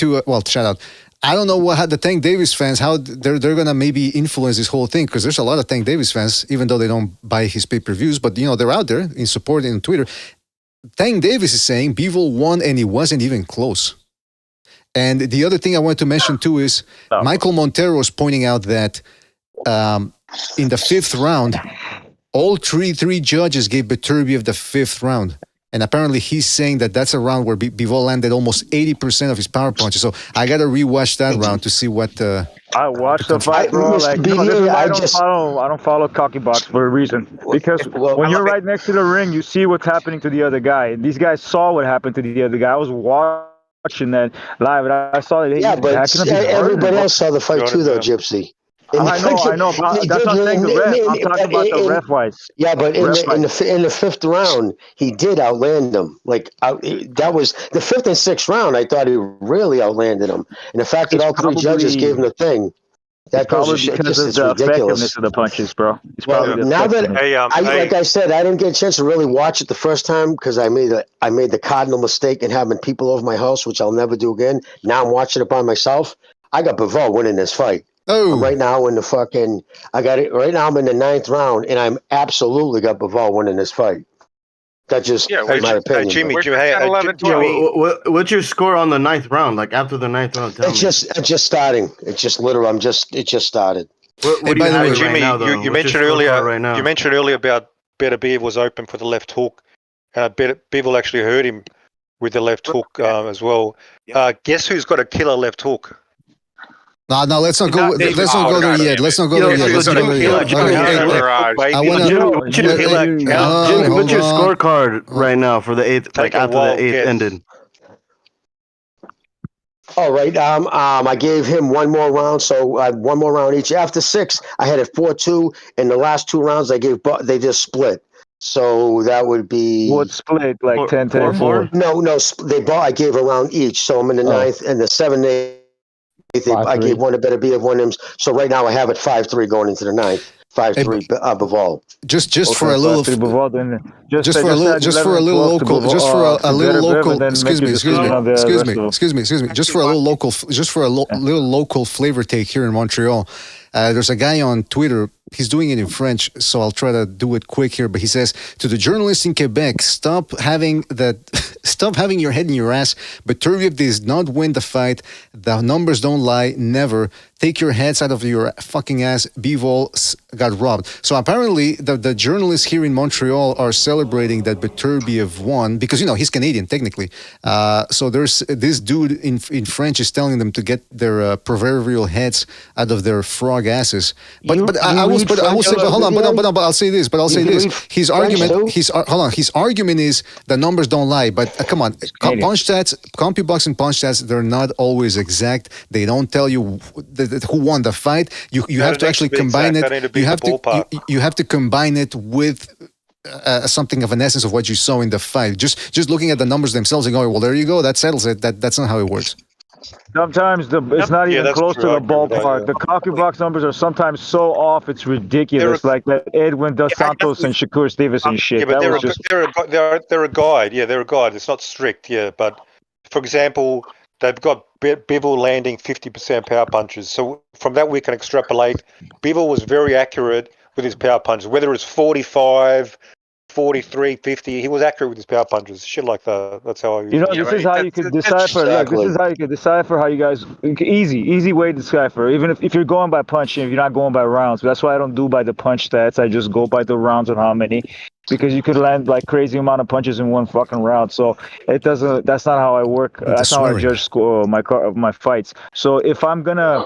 If you're gonna say by points, no, I'm simple. It's simple. If you're gonna go by points, you're gonna go by punches, right? Because both guys landed the same amount of punches, but one guy backed up more. One guy face is more busted up more. That's all you can do at that point. You know what I mean? He's faced up, but that don't mean shit. No. Backing up was his game plan, though. That was listen. I don't judge it off of that. But I'm just saying he backed up more. He was the ring general. But then you could also look at the face, and if there's like the other shit, the other crap is bullshit. You can win a fight going backwards if you fucking outland them. There's guys who actually go backwards and can throw a punch, and he's not running backwards. He's circling out mostly. Bivol, when he was moving backwards, it wasn't the backwards of I am. He was mostly moving laterally. I'm just moving away from a shot. No, he was trying to get away from. So, he was in positive guard for so long. It didn't look good. And most of his success was a step back 1-2. So I don't think his game plan was off. But Beterbiev had a lot of trouble closing the ring off, probably because of the knee. But Bivol was ducking pretty well, making him miss. I mean, I had the fight like a draw. I think it was telling that Beterbiev had. Look, these judges did a wonderful job. And but he was also very tentative. I feel like now that he's older, I noticed this in the yard fight. He tends to only go after the opponent flurries. Like he stands his ground, takes a couple of shots, rides on the guard, stands it there, and then he explodes and flurries and tries to get his guy then. But whenever they were standing in the middle of the ring and had their guards up with each other, trying to kind of find an angle, it was always Bivol who would lead. So, but I got a question though. Really played a factor. I got a question, Irish Beterbiev was Andrew trying Ward. to counter Hold him. on, Irish Andrew Ward. I got a question. The real question Yeah. is, what's down the line? That's the big question. You know, they got to go back to the drawing board. Yeah. What's down the line? That's always the real question. I was actually gonna say, BDA. You know, I think the real question on everyone's minds is what's on the line for Canelo, because he's the winner of this event. You know, he's the face of boxing. So you know, now that the fight is all done, now that's totally into hindsight. I think everyone wants to know who's Canelo fighting next. Is he gonna fight Chris Eubank? Is he gonna go for Kell Brook, the missing piece of the welterweight puzzle? He's rematching Berlanga. Yeah, there you go. I got Chris Eubank would be good. I think Chris Eubank would be good. They're both old. Eubank is a come forward fighter, and he's gonna get his ass forever, right? I mean, listen, good. I like it. Gypsy's a guy that when he was in Iraq, he was a night guard. He could go. I mean, he no sleep, man. He could just stay up all night, baby. I'm by the ocean for a reason. Yeah, he's on the Adderall. Nah, come on. Nah, come on. Whenever he talks, he sounds drunk. Like, nah, that's not. Come on. That's not true. That's not true.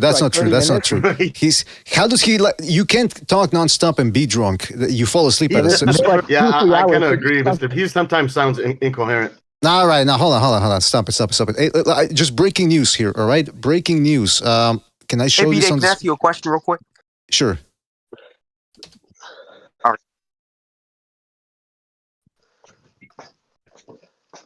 You were gonna ask a question? Yeah, you said breaking news. Oh, okay, I thought you were gonna. Okay, anyway, breaking news, fellas. This is according to Anderson Aldo. Shout out to Anderson Aldo. Can you guys hear me? Yes. All right.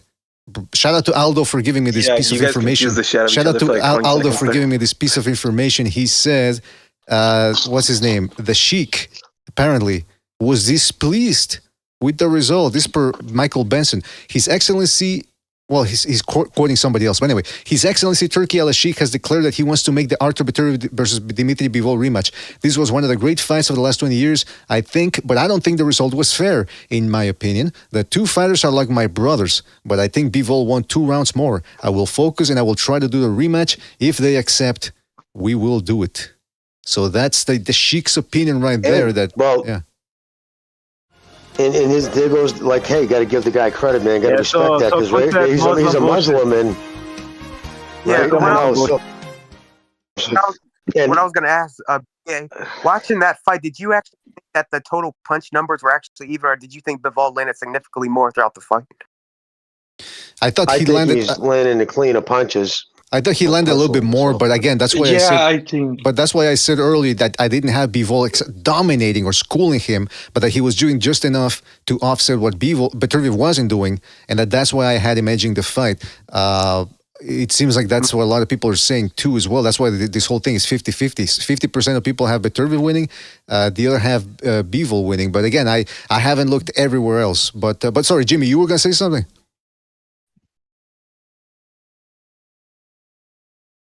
Jimmy's silent. Well, while he's pondering that, you asked me, BDA, what's down the line. I think that they'll have even more fat black people dancing at the next Riyadh season. Oh, God. I think it's going to be 2 hours of gigantic. I don't know. Busta Rhymes actually got Mr. BDA? Yeah. Mr. BDA? Yeah. I just want to say I agree with you. I just finished the fight. I had Bivol winning that fight. Oh. Just in my opinion, I had Bivol winning it. 115, 113. All right. Yeah. 10 rounds to 2. Well, Jimmy, what about you? Did you Bivol land significantly more punches, or do you think the punch stats were actually that close? I haven't seen the punch stats. I just feel that he landed the more. I just felt he landed the cleaner punches. Mm-hmm. I think Bivol missed a lot of punches he thrown. I think he got credit for punches that were going off Bivol's arms. I didn't see him he didn't land many shots at all on Bivol's head. In fact, that bunch on his eye in the 12th round, I think, was a headbutt into his eye. It looked like fucking Beterbiev. Yeah. It looked like a clash. It's okay. Next time it won't be a headbutt. It will be something else, and then he'll get a knockout. It's fine. Don't worry about it. And a lot of Beterbiev's punches were grazing. Can I just say This a something robbery, real Jimmy? quick? If punches was grazing, why was he running?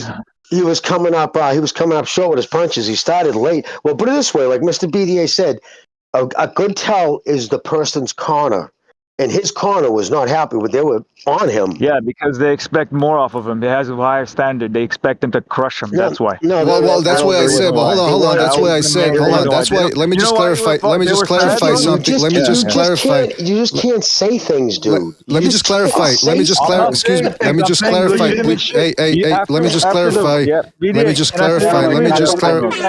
Let me just clarify. Let me just clarify. Let me just clarify. Let me just clarify. Let me just clarify. I didn't say, because I'm not saying that you said this, but I just want to clarify. I'm not saying I had Bivol winning because Beterbiev's corner had trepidation. What I'm saying is, I was saying that in reply to the people that were saying Beterbiev clearly won, and I'm saying, well, how can he clearly be winning when his corner certainly didn't feel that way? That's not to say that Beterbiev didn't win this fight or didn't deserve to, but what I'm saying is there was a sense of urgency there that indicated they didn't, from the outside looking in, they weren't as confident as some of the Beterbiev fans are that he was winning so many rounds early on. That's all I wanted to say. Clearly, because it was some point. It was. It looked exactly like when Mayweather was telling Tank that he has to fucking knock out Barrios or he's gonna lose. Exactly. Yeah, when you lose the first 3 rounds of a fight, and then you're in the 6th round, and you probably won 2 of the 6, you think you're gonna feel confident that you're as the corner, you're gonna say, "Oh yeah, you're winning, bro." No, of course not. But then he turned up. He actually won the rest of the rounds except the 9th. Well, first of all, I've never seen his corner that agitated, even in the Yardy fight, where apparently the judges had Yardy ahead. Apparently, I don't remember seeing his corner that agitated. I also want to say something about the CompuBox numbers. The CompuBox numbers are relatively close here. It's 137 landed shots for Beterbiev out of 682. Okay, that's 137 out of 682. Bivol landed 142 out of 423. Now, if you look at the total punch numbers, especially in the last 2 rounds, but you'll see that Beterbiev was throwing 33 shots, 41, 68, 55, 57 throughout the fight. Then finally, in the 10th, 11th, and 12th, he went above 50. He smashed 70 in the 10th. Gypsy, I just want to know how. Hold on. Let me finish. Let me finish, please. Let me finish. I just want to know why do you think one punch you deserve to win? Let me finish, please. Win around with one punch. Let me finish, please. Let me finish. That's all he did, though. That's all Beterbiev did in the 4th round was one good punch. Yo, let PG finish. Why are you interrupting him? I was talking clearly, and people just jumped all over it. Beterbiev threw 70 in the 10th, 72 in the 11th, 63 in the 12th. So when people say, "Hey, he landed," that's essentially what shortened the distance between the landed shots. I just wanted to clarify that. You guys go ahead now. Look, man. Yeah, go ahead. That close. I see 137 shots that Beterbiev landed, unless they're counting the shots that hit the guard.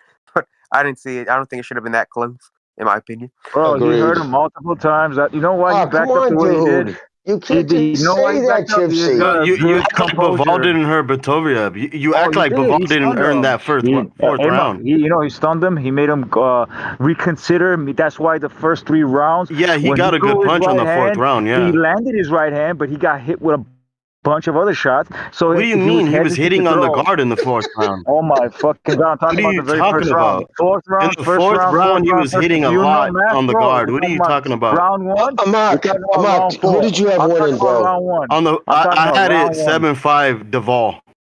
Of course you're gonna have it 7-5. It's all good. I had it 7-5 Bivol. The 4th round, I definitely had Bivol winning. I Okay, gave the 4th round. I gave him the 4th round too. Yeah, one good punch doesn't mean you win a fight, dude. I mean, a round. Hey, Muck, if you don't cut me off, I was saying I'm not talking about the 4th round. I'm talking about the 1st round, the very, very first round. The very first round, he threw a combination. He threw a combination. He landed a bunch of that hit. The combination through, but he got hit with the right hand. That's why he. Yeah, that's right. Just stay on point, dude. Just punching at a time, dude. It's all good. It's all right. The irony saying don't cut me off when he cuts everybody else off on the fucking panel. Come on, I'm sorry, Lannister. All I'm saying, Gypsy, is just say one thing at a time. Don't just try to combine everything all together. Can I like ask combined. official scoreboard? Can I ask official scorecard? What was your final? Can I give you mine, Jimmy? At least, at least 7. Yeah. So my scorecard, I had it 116 to 112. All right, this is all over the place. I gave the rounds 4, 6, 8, and 11 to Beterbiev, with the toss-up rounds being 4 and 7. I think Bivol just completely out-jabbed him. All right, official was gonna hold on. Official was gonna answer the question. By the way, official was asked a question. Go ahead, official. Yeah, thank you, BDA. So, Jimmy, I had 7 or 8 round for Bivol. Yep. I just watched it by myself. I just watched it by myself, and I think, honest, I agree with the Sheik. I think that was a clear Bivol win. I literally had him winning. I absolutely had him winning that fight. And you know me, dude, I don't get emotionally involved because I don't personally give a fuck. What was his scorecard, Jimmy? What was his scorecard? I was giving as much as I could to, Beterbiev. I'd say 115, 113. You know what I mean? I mean, I wasn't sitting there writing it down, but I was just going round to round. But yeah. I had Bivol winning that fight. Well, maybe a draw at best. I had it. 116. The judges had it exactly how it's supposed to be. Those judges don't fuck around. I'm actually proud of the Saudi judges. I am actually proud of them. Every score that I've given is almost been exactly on point. Gypsy, who'd you have winning in the 8th round? The 8th round, I don't remember. I have to, but I'm sure it's I just want. You know what? You're fucking trolling, dude. The 9th or the 6th or the 9th. You're fucking trolling. It's definitely a fight. I'll rewatch it tomorrow. I'll tell you what. I'll rewatch it tomorrow. Jimmy said he was gonna foul. Yeah, his first loss. You're not even keeping score. How, like? What? I did keep score. Jimmy's gonna blow a gasket. No, but who'd you have winning in the 8th round then? Who'd you have winning in the 8th round? I would probably give the 8th round to either Beterbiev, I think. Probably Beterbiev. Because some of those no way, bro. No, you just throwing random guesses. Ain't no way. I'm having a hard time remembering those rounds, bro. I'm having a hard time. Bivol out-jabbed the fuck out of Beterbiev. Yeah, that's why. It's crazy that like completely. Look, man. There's no debate on that. I'm telling you, this guy is like permanently drunk, man. He has no idea where he is. I know. That's why they gave it to the Beterbiev. I'm drunk. That's why they gave it to him. The fact that the Muslim actually fucking is saying the Muslim lost tells you a lot. That's crazy. That's because the judges are good. Actually admitted that. He saying the could just 2 be rounds. playing games, though. He could just be playing games with Turkey, right? He could have rigged this right now for Beterbiev and then definitely won that fight. all this stuff just to cause controversy. I think actually, if he's like he seems to be like an aficionado of like internet boxing, right? Of YouTube boxing. So why wouldn't he stage something like this if he could? I feel like he'd get a kick out of that. You know? Exactly. Yeah. He would have probably staged it, right? But he didn't really stage it because he thought Bivol won. That's crazy. I don't know how that happens. Majority of people think have you been MK Ultra? 112, 115, 113, or 114, 114 for Beterbiev. That's always Beterbiev was. You know what wrong was Beterbiev's face? After the fight, he was like, "Damn, I hope they don't fucking rob me." Because he never. This is like that's I mean, these are weird ass takes, man. These aren't takes. Because these are just personal. Think about it. This only is the mental amateur illness on display. Circular thinking. I'm sorry, bro. I'm sorry you're coping. I'm helping you out with the coping process. Don't worry about it. Hey, do any of you guys know that guy that was sitting next to Turki al-Sheikh, he's wanted in the USA for espionage? Oh shit! What I heard? That's a conspiracy theory, bro. Did you see Busta? Because I saw Busta Rhymes near him. You saw Busta Rhymes looking real goofy sitting next to him and all that. I was like, this is crazy. You couldn't make this shit up. Like, look, that Chechen guy you're talking about, the guy that is the president or dictator of Chechnya, that guy is not what you guys think he is. He might be a little bit crazy, but he might have done some criminal activities, but he's not what you think he is. All right, well, listen, I don't know about in the USA for espionage. Yeah, because he's with Putin. Putin is also wanted in the USA as well. I don't know about any. U.S. soldier gets arrested. You know that, right? I don't know about any of that. I don't know about any of. I don't know about any. I don't know about any crimes or that. We're not gonna get into that right now. But I will say this: I'm looking at the Twitter here. The Latin Snake, Sergio Mora, he said the harder punches were hitting Bivol's gloves. A huge puncher like AB couldn't rock Bivol's head back as we expected, but Terbiev's most effective rounds were still competitive. Now, there's another person, I forgot his tweet here, I lost it. That's very true. Another person on Twitter was saying that it can't be we can't call it a robbery. 11 and 12 too? He said there's another guy that says we can't call it a robbery if it was a two-swing affair. But again, I reiterate that you can have close fights, but that clearly go to another guy. In other words, they can be competitive throughout the fight, but not so competitive so that one guy is winning enough rounds.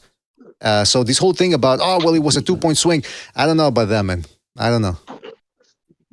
My thing is this, right? If there's a clear winner, and that dude don't get it, it's a robbery, whether it's by 1 round or by 2. Exactly. That's just my opinion. Oh, just go ahead. And It was like Haney versus Loma all over again, man. That was a straight robbery. Loma clearly won that fucking fight. I thought Loma and Haney were very close.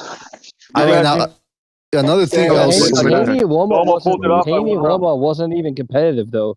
That wasn't that close or competitive. That was very dominant. That was competitive. He should have knocked out, at least dropped him at least once. He didn't do it.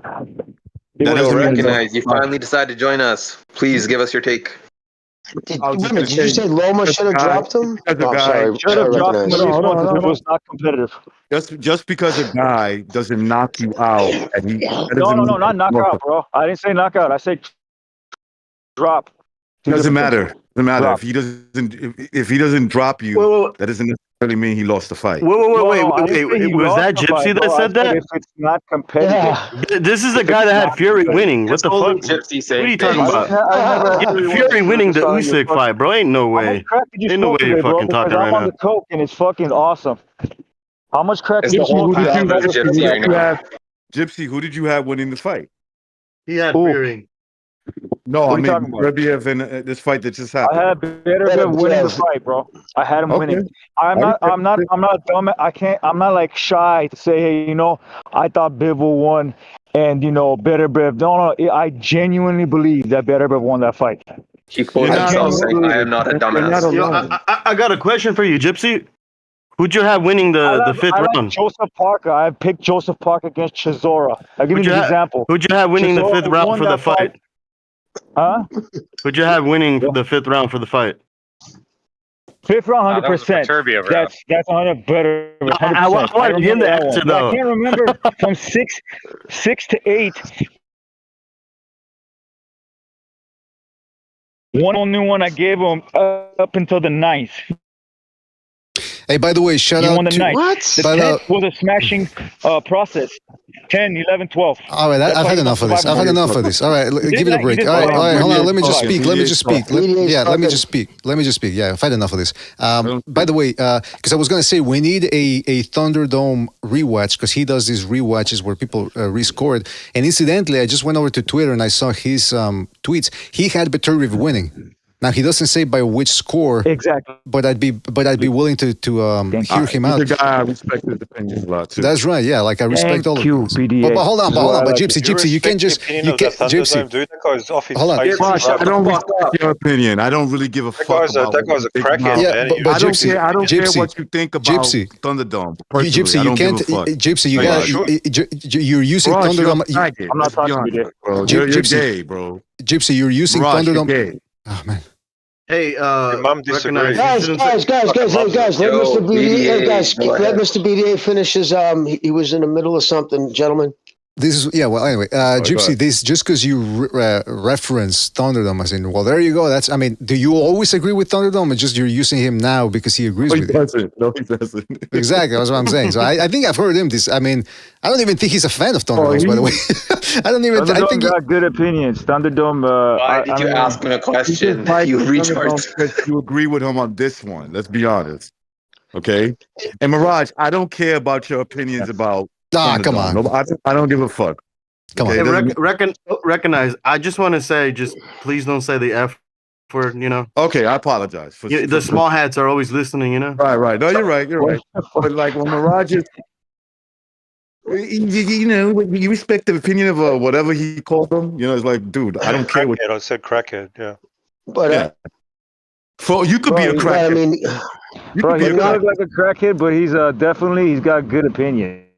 It's not like he's got bad opinions. It doesn't matter to me, bro. But no, listen, I got none but listen. I respect on the dome. I'm not good. I mean, it's a fucking boxing match. You know, tomorrow morning my bills will still be due, right? Doesn't matter. It's just a fucking boxing match at the end of the day, right? Jimmy, but you have to pay my bills. You fucked up. Stop interrupting him. Man. Come on.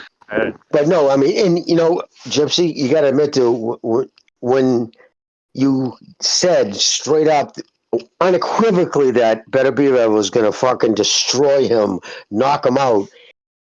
Clearly, it's not a surprise you think he won the fight. Yeah. I did. I mean, come on, dude. You know what I mean? I did say that. I didn't say that with Fury and Usyk. I said it for this one. I did. I'm surprised that Bivol survived. I am surprised. Wait, time out. You brought up Fury and Usyk, and you had Fury winning that fight. It wasn't even like he survived, dude. At no time was he in like even. No. He was, bro. There were two times. He raised his hands up like, take at no time. Can you let somebody finish the fucking sentence? It's the ocean. I'm sorry.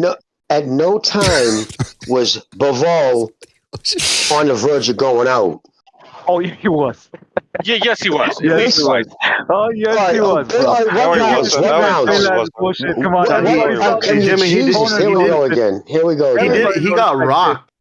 You know what his coach was saying? I'm not saying he didn't get rocked, but he wasn't on the verge of going out because Chips used the word survived. Oh, yeah, when somebody survives a round, that means they're on the verge of going out and they survived the beating. Oh, at no time did that take place. Brink of annihilation? Yeah. He was very close to brink of annihilation. What round? I'm not bullshitting when I said that. The 12th, he got hit with a fucking past the fucking, a little bit past the ear, right hand that was like a hook. It was a four. And he survived it. And you're saying that he was on the verge of going out. That's good composure. Mind you, he did not get dropped. He got rocked. I didn't say he got dropped, bro. Yeah, but like, how is that survive? I agree with Jimmy. How is that equate? Bro, to you survive? don't have to go on your fucking butt cheeks to survive. You know that, right? He can just pummel you while you're standing, and you have no answer. And that's how he did. Yeah, he did. He did. He had the high guard. He had the high guard as his answer. By getting hit with one hard shot, by getting hit with one hard shot that gets you a little goofy for a second, isn't a fucking beating. That isn't a surviving. Beating against the high guard. Like Beterbiev spent at least 3 rounds beating on it. Man, it's so crazy. We got 2 rematches coming up. We got the Fury Usyk one, and we're gonna have this one. A lot of the punches were blocked. That weren't clean. So the other side as well. Beterbiev also blocked a shit ton of this barrages that he was throwing at. I fucking Bivol outlanded him. Fucking landed at a higher rate. I just thought it was fucking. I thought Bivol won the fight, and I wasn't even pleased with Bivol's performance. For making him wait out up until 39 years old and actually fighting him because he didn't want to challenge him. That's not true at all. That's not true at all. Bivol, he knows it. That's why he said he knows. Listen, that's why he knows. Gypsy, who follows this more, you or me, dude? Oh, I follow both those guys pretty well. You don't even score rounds, dude, bro. Like, come on now. I'm talking the sport in general, dude. How many times you on the phone with Steve Kim?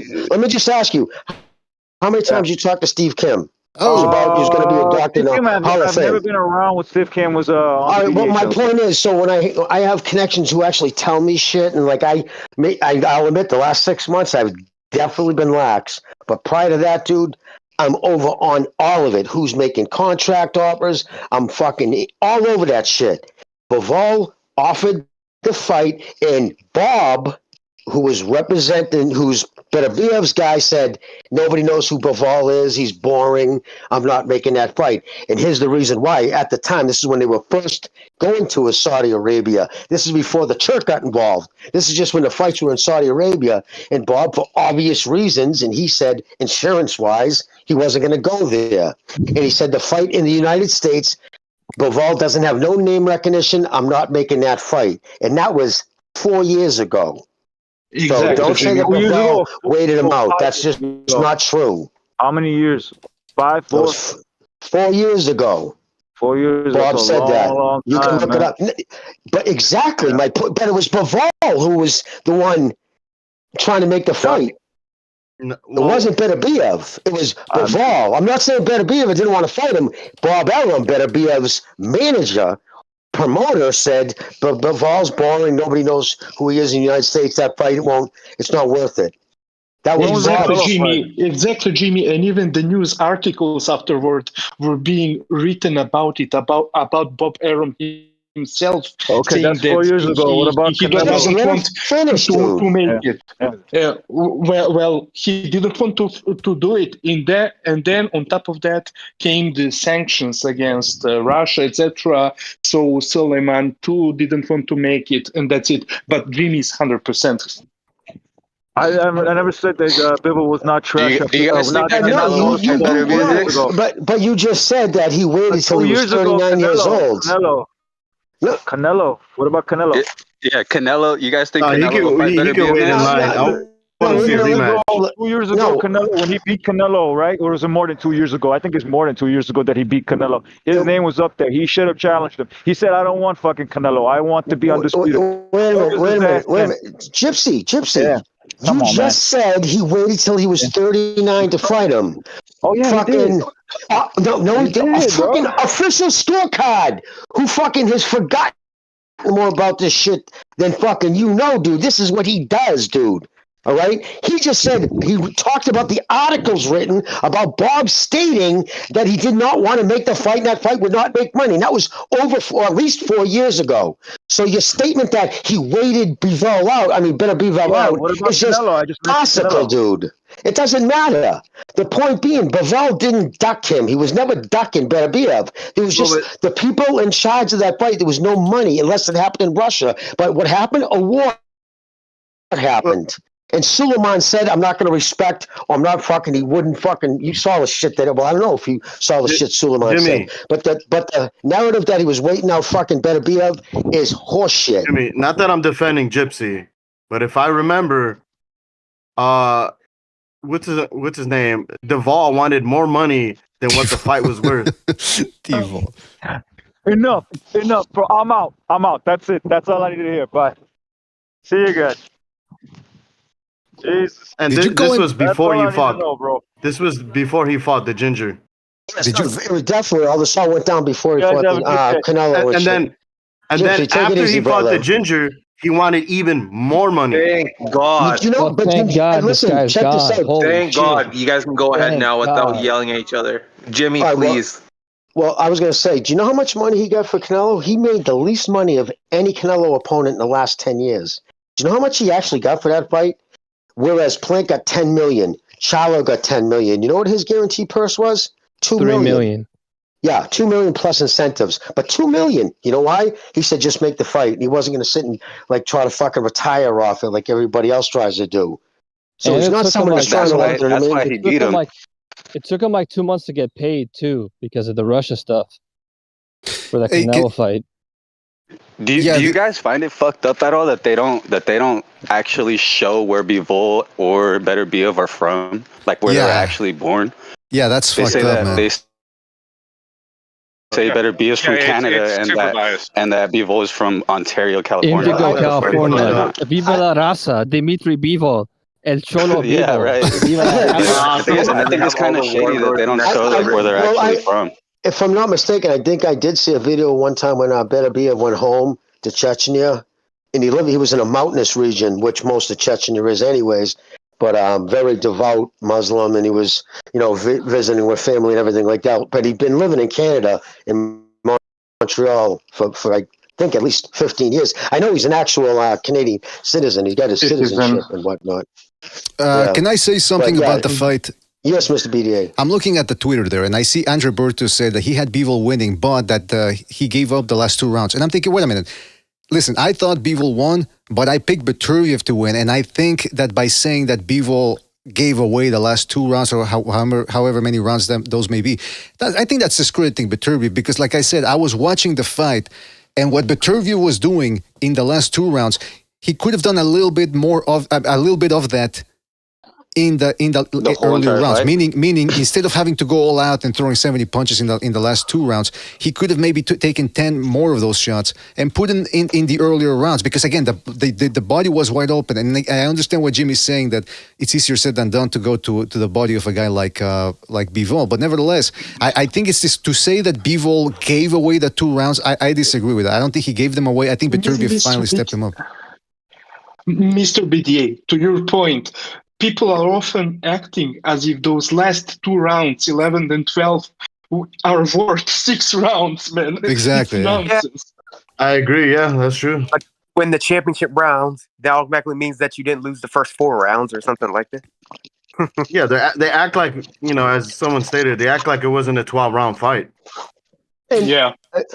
And listen, I'm not fucking. I picked Bivol to win by decision. I didn't, whatever. They gave it to fucking Beterbiev. All my thing is run it back. That's all. No big deal. But listen, I think Gypsy's a great kid, man. This is nothing personal at all. Believe me when I say this, but it's the way he says it. When he starts saying like, "Oh, you see the look on his face. This is what he was thinking." And he's adamant about it. Like, no, he was thinking like they better not rob me, or it's just. I mean, it's funny. The takes are funny, but sometimes he gets a little overboard with that shit. It's not even funny. It's just like you can't commandeer the whole conversation, man. This fight only comes around like once in a lifetime. I can't have 3 hours of fucking Gypsy. Well, to be fair, Gypsy does understand that this is an entertainment show as well, and he provides that. I'm not saying that his takes are always on center, on point, or not insane, but at least he understands. There's a method to his madness, is what I'm saying. And I like Gypsy, and I hope Gypsy didn't leave because he felt that people were ganging up on him. Because obviously, it's not the first time that so many people have disagreed, and I mean that's just the way it goes. But speaking of disagreement, I want to say something here. Rick Glacier just posted this on Twitter. He said, "Eddie Hearn, you keep getting owned by Bob Arum and Frank Warren. Your fighters never beat Arum and Frank's fighters. Latest example, Beterbiev beating Bivol. Eddie, get ready for Oscar De La Hoya's next edition of Clapback Thursdays. I can't wait." What is Rick Glacier's problem with Eddie Hearn? I never got that. Rick Glacier can't stand Eddie. Yeah, absolutely but why? hates him because Eddie, I guess there was a thing where Eddie shined him off and showed him no respect once in a tweet a few years ago. And Glacier just is a very unforgiving guy. Like, you get on his ugly side, you stay there. You know what I mean? And he's just never respected Eddie because Eddie said he was going to come over here and like take over American boxing. And after he did that big fucking 72,000 people with okay, Canelo, you guys think it's a coincidence or not? Like he's like what, like 0-13 now, or 0-12, some shit. He's still making money though. Like, it doesn't mean he's a bad promoter because his fighters lose. Like, if anything, he's a good promoter. True. He's just a promoter. Like, yeah. He's Eddie Hearn taking all that money back to his pedophilia ring. What? But I just wanted to say one thing before I go, guys. Y'all think Canelo or Beterbiev did better against Bivol the first 4 rounds? I think the ginger. I thought Canelo did better in the first 4 rounds, be honest with you. Me too. Yeah, and that's why. Why is that? And that's why I said that. Recognized, just so you know, it was like round 5 when I said that. Okay. And I want to say too, like, relevance of that though? Mark won't lie, right? He'll stand his ground. In official scorecard, I respect the hell out of his shit. This kid never says anything that he can't back up with sourced fucking material. So, like, when he said that, like, and again, I was just pushing back against Bivol waited him out. That's just not true. I just don't like when I hear people make comments that just factually aren't true, and then they stand on it. That's all. That's the reason. Well, Jimmy, when you're pricing yourself out, I mean, it's not a good sign. You know what I mean? No, but it never even got to that. With Bob, it never even got to negotiation. He was really bashing Bivol. He just shut it right down. He was just like, "No, Bivol's boring." He was. Listen, be honest with you.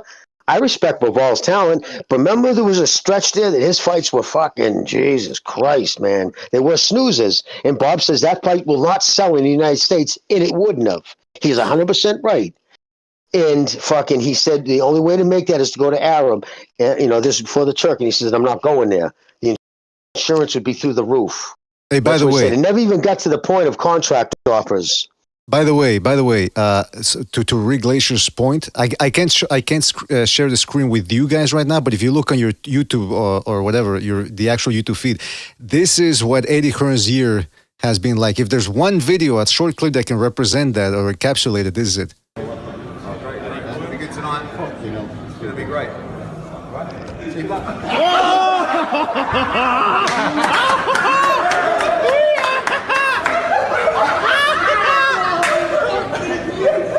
That's been his year, man.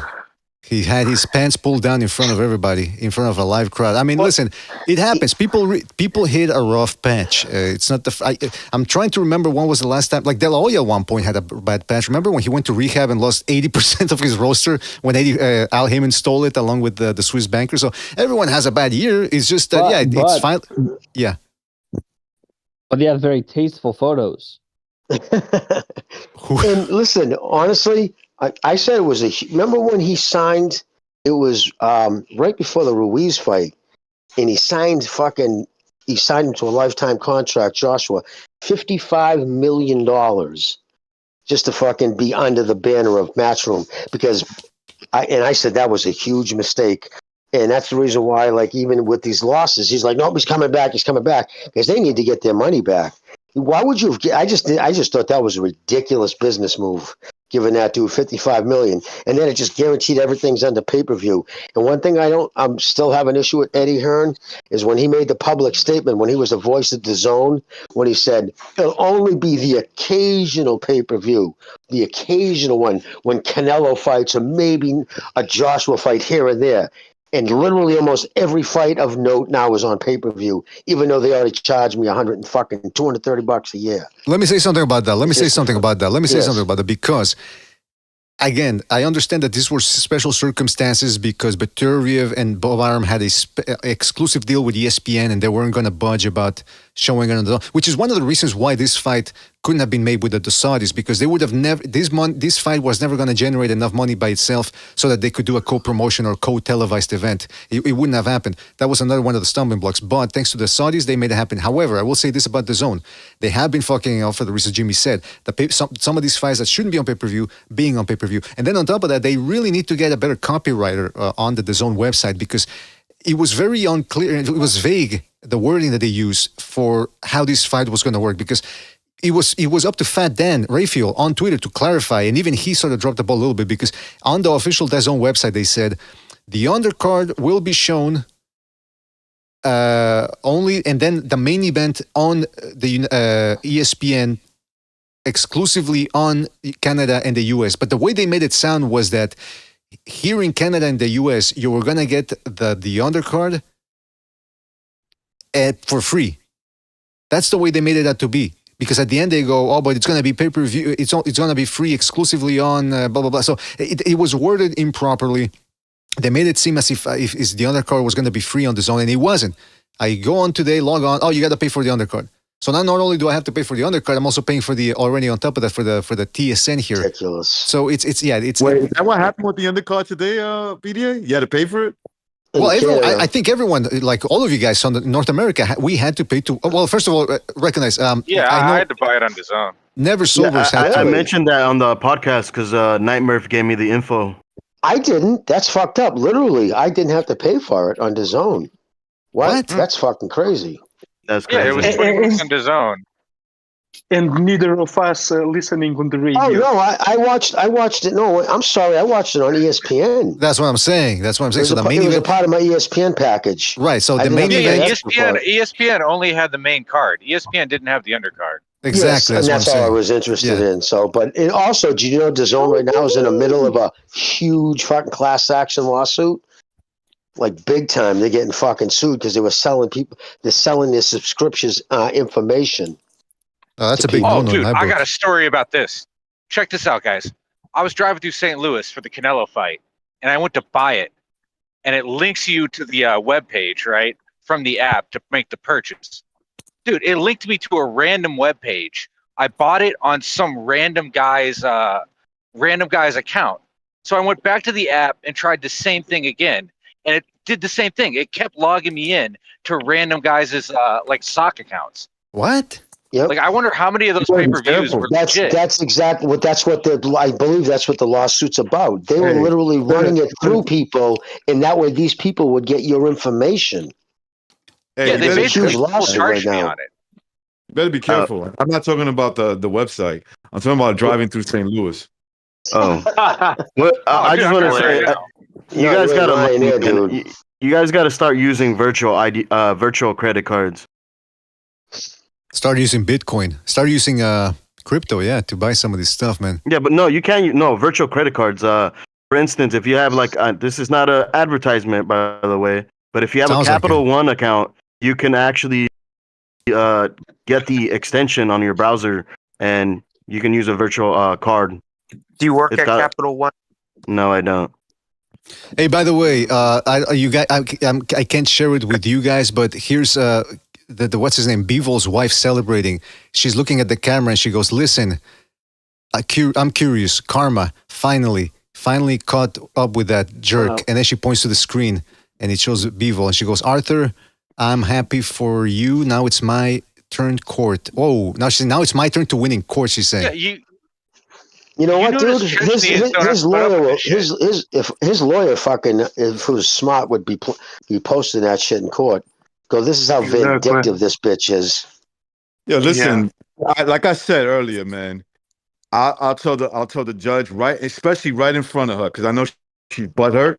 Listen, whatever you want, I got it. I'll pay for whatever. I just want one request. Wherever I'm at, I want to make it illegal for her to be in the same place. That's it. You said. I just want to make it that it's illegal. The only way they could do that, they would have to trespass her from whatever location. If that was in like Turkey, he could do it, because in Saudi Arabia they run by it's completely different rules. Yeah, they could just boot anybody out. I would tell the judge, I want a restraining order from her. Do you feel threatened? Absolutely. Of course I feel threatened. Can I say something else too? There's a lot of bullshit going on right now in Saudi Arabia with these boxing matches. Do you know the people, Mr. BDA, you know the name of the religion, so does you official scorecard. What's the name? Well, they're sect of Muslims, the people who actually write the laws in Saudi Arabia. Well, they're Sunni, but there are certain sect of, what's that? Salafi. Well, they're very strict. They're a very strict order of. So. The actual word you're looking for is Wahhabism, but thank you, brother. Thank you. No, Wahhabism is the sect. Like Salafists are the jurists. Okay, the jurists. Exactly. And they're actually on the verge of pulling all this. They're very pissed off about the alcohol. They say these laws should not be laxed. This is supposed to be a dry country. And here's the thing, right? If they say no more, the family follows them to the T, because they know they hold the masses follow them. So it's how they keep the masses in check. They've been reined in though by MBS. You know, there are lots of like Jews in the U.S. like lawyers who like specialize in Islamic law for this reason. They're an outgrowth of the state, not the other way around. All right, listen, this is starting to turn. If they pull a plug on it though and say no more boxing because of the alcohol, because I guess they've got kind of some kind of restriction, or they got to if they drink in a certain area, they're given, like they used to do at the military. The U.S. military, I believe, could have booze only on the military base, but of course, a lot of the guys would go off the base with it, and you know what I mean. They crack down on that. So I hope they fucking don't let that fuck it up, because right now the Sheik's the only one who's making, like, if it wasn't for him, we wouldn't have had this fight. And I'm not the biggest Sheik fan, because I think sometimes he's kind of crosses the fucking line into almost promoter instead of just, he started off as just a fan. Yes, brother. I just wanted to say, I don't think you have to worry about it, because from the looks of it, I think that it won't be happening. I want to get into it too deep too much, but I don't think it's going to happen. So it's good. Is it because of they're running out of the oil thing, right? I heard that the reason why they're doing all this is because they're trying to find other revenues, other things of revenue for money. They're trying to pump their tourism on a timeline. Yeah, but not because they're running out of oil, but because they don't want to be pegged to dollar, being what U.S. and U.K. are doing with Russia, sanctioning Okay. countries. So that's why they Yeah. became more friendly with BRICS countries. And Okay. Salafism was invented and is financed by UK oligarchs, etc. So that's Okay. all. But they're leaning towards BRICS nations. So as long as it stays that way, it's going to be fine, in my opinion. Hey, can I say something here? BRICS isn't really a thing. What they need is like an exit point for dollars. Like they need to have actual ways to funnel their money out of Dude, the are we country. talking boxing? Or Yeah, I was gonna say you nerds are turning this into something that's very interesting, but you're still nerds. So I gotta put my as the ultimate jock, the ultimate male specimen. I gotta put my foot down and say enough. Let's get back to boxing. No, but listen, we're almost. I want to know. Does anybody? Virgin debater. I'm almost. We're almost done, I want to know, fellas. Everybody's a nerd fellas. except from Raj. You're a fucking snake. Does anybody here think Beterbiev's got a chance against David?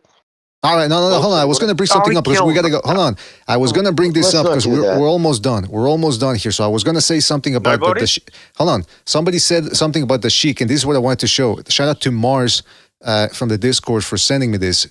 He said, well, I want to leave it up to you guys.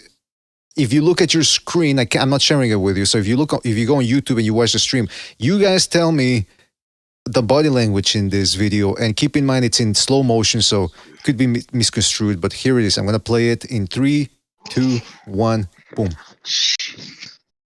So it's the Sheik. For those that can't see it, it's the Sheik holding on to Bivol's towel that Bivol is holding on to, and he's pointing his finger at him. Now, it might look... Well, I want to get other people's opinions first, then I'll go. If anyone's seeing it. Now, if I'm reading it right, he's pointing his finger at Bivol, right? Right. Yeah, I think he's saying like doing a "you won this fight" type of thing. Because it looks like, see there, he's pointing at himself and then pointing at Bivol, and it's almost like he's guaranteeing, I'm going to take care of you. Because listen, I deal with a lot of, and I'm not saying I deal as in I have to suffer through them. I'm saying I interact with a lot of Arabic people here and of the Muslim culture, and they have a distinct body language thing. When they're angry, they smile at you like, "What the fuck are you doing, motherfucker?" You know, they grit their teeth. But when they're happy, or they invite you, they're very well known for their hospitality. Sit down, my friend, sit down, and they start yelling at you. It's like, what the fuck? But so somebody who's unaccustomed to dealing with them might think, why is this guy screaming at me to sit down? It's because they're so elated to have you sit down. Otherwise, it's an insult to themselves, so that they're always also intense. So maybe that's the way that Sheik is doing that. It's almost like, my friend, I take care of you. Don't worry. This is a slight against you. Because he already said he felt Bivol won. So it's almost as if he's guaranteeing him, hey, I'm taking care of you. I agree with you, Mr. Bidet, and I think that at the very end, I read from his lips, fuck Mirage and Gypsy. Oh, come on. Wait a minute. What? Yeah, I saw that too. I did. Come on, man. Yeah. I'm kidding. I don't think that's what. I don't think what. You know what? I don't think that's what. I thought you said fuck Mirage, especially Mirage. I don't like how you dismissed my question. I asked a serious question. You dismissed it. I don't know. I'm not dismissing it. It's because I'm not dismissing it. It's because we gotta go and we're short on time. The other thing is this. Somebody said something interesting. Mirage, we gotta go before you respond. Somebody said something else. Somebody on Twitter said, this is why Shakur Stevenson shouldn't fight Tank Davis. And I said, you know what? That dude, there was a dude on an Instagram live that told Shakur Stevenson, if you fight Tank Davis the way you fought De Los Santos, you're not getting the decision. And Shakur Stevenson, in all his hubris and pride, said, my dude, I don't know who made you like boxing's god, but I'm gonna do what I gotta do. I'm gonna keep doing what I'm doing. And I'm thinking, there you go. You don't get it. If it's a mundane fight where not much is going on, you're not the powers that be don't want you to win because you're boring and you don't have the backing that Tank Davis has. You no longer have Bob Arum with you. You have Eddie Hearn who's getting his pants pulled down. Well, I know it wasn't today or this year, but it was from years ago. But the thing is, Eddie Hearn doesn't have the pull in the US that he has over in the UK. So Shakur Stevenson, do you guys agree with that? That this is an example of why Shakur Stevenson probably wouldn't get a decision against Tank Davis? Absolutely. I said that before. I said the same exact thing. I said, no way if he fights Shakur in the exact manner that he fought De Los Santos, he's gonna actually win the fight. He will get penalized for that, and rightfully Tank so. doesn't want to fight Shakur though. He doesn't want to fight him. Because I thought De Los Santos beat Shakur. How can I give the fight to a guy who's retreating? It's Tank's called not going to boxing. fight him You anyway, gotta win by man. He punches. knows that's a terrible matchup. He's not going to fight him, and he hasn't tried. Look who he's fighting next. That's it. I agree with that too. I mean, listen, I don't think Tank is interested in fighting him either. Yeah. Oh. And his team. He's literally, his coach or his manager literally said, I don't like that fight. He let it slip. That's the foundation. They don't like the fight because it's a bad matchup. So yeah, that's a fantasy fight, in my opinion. It is what it is. I don't care about that.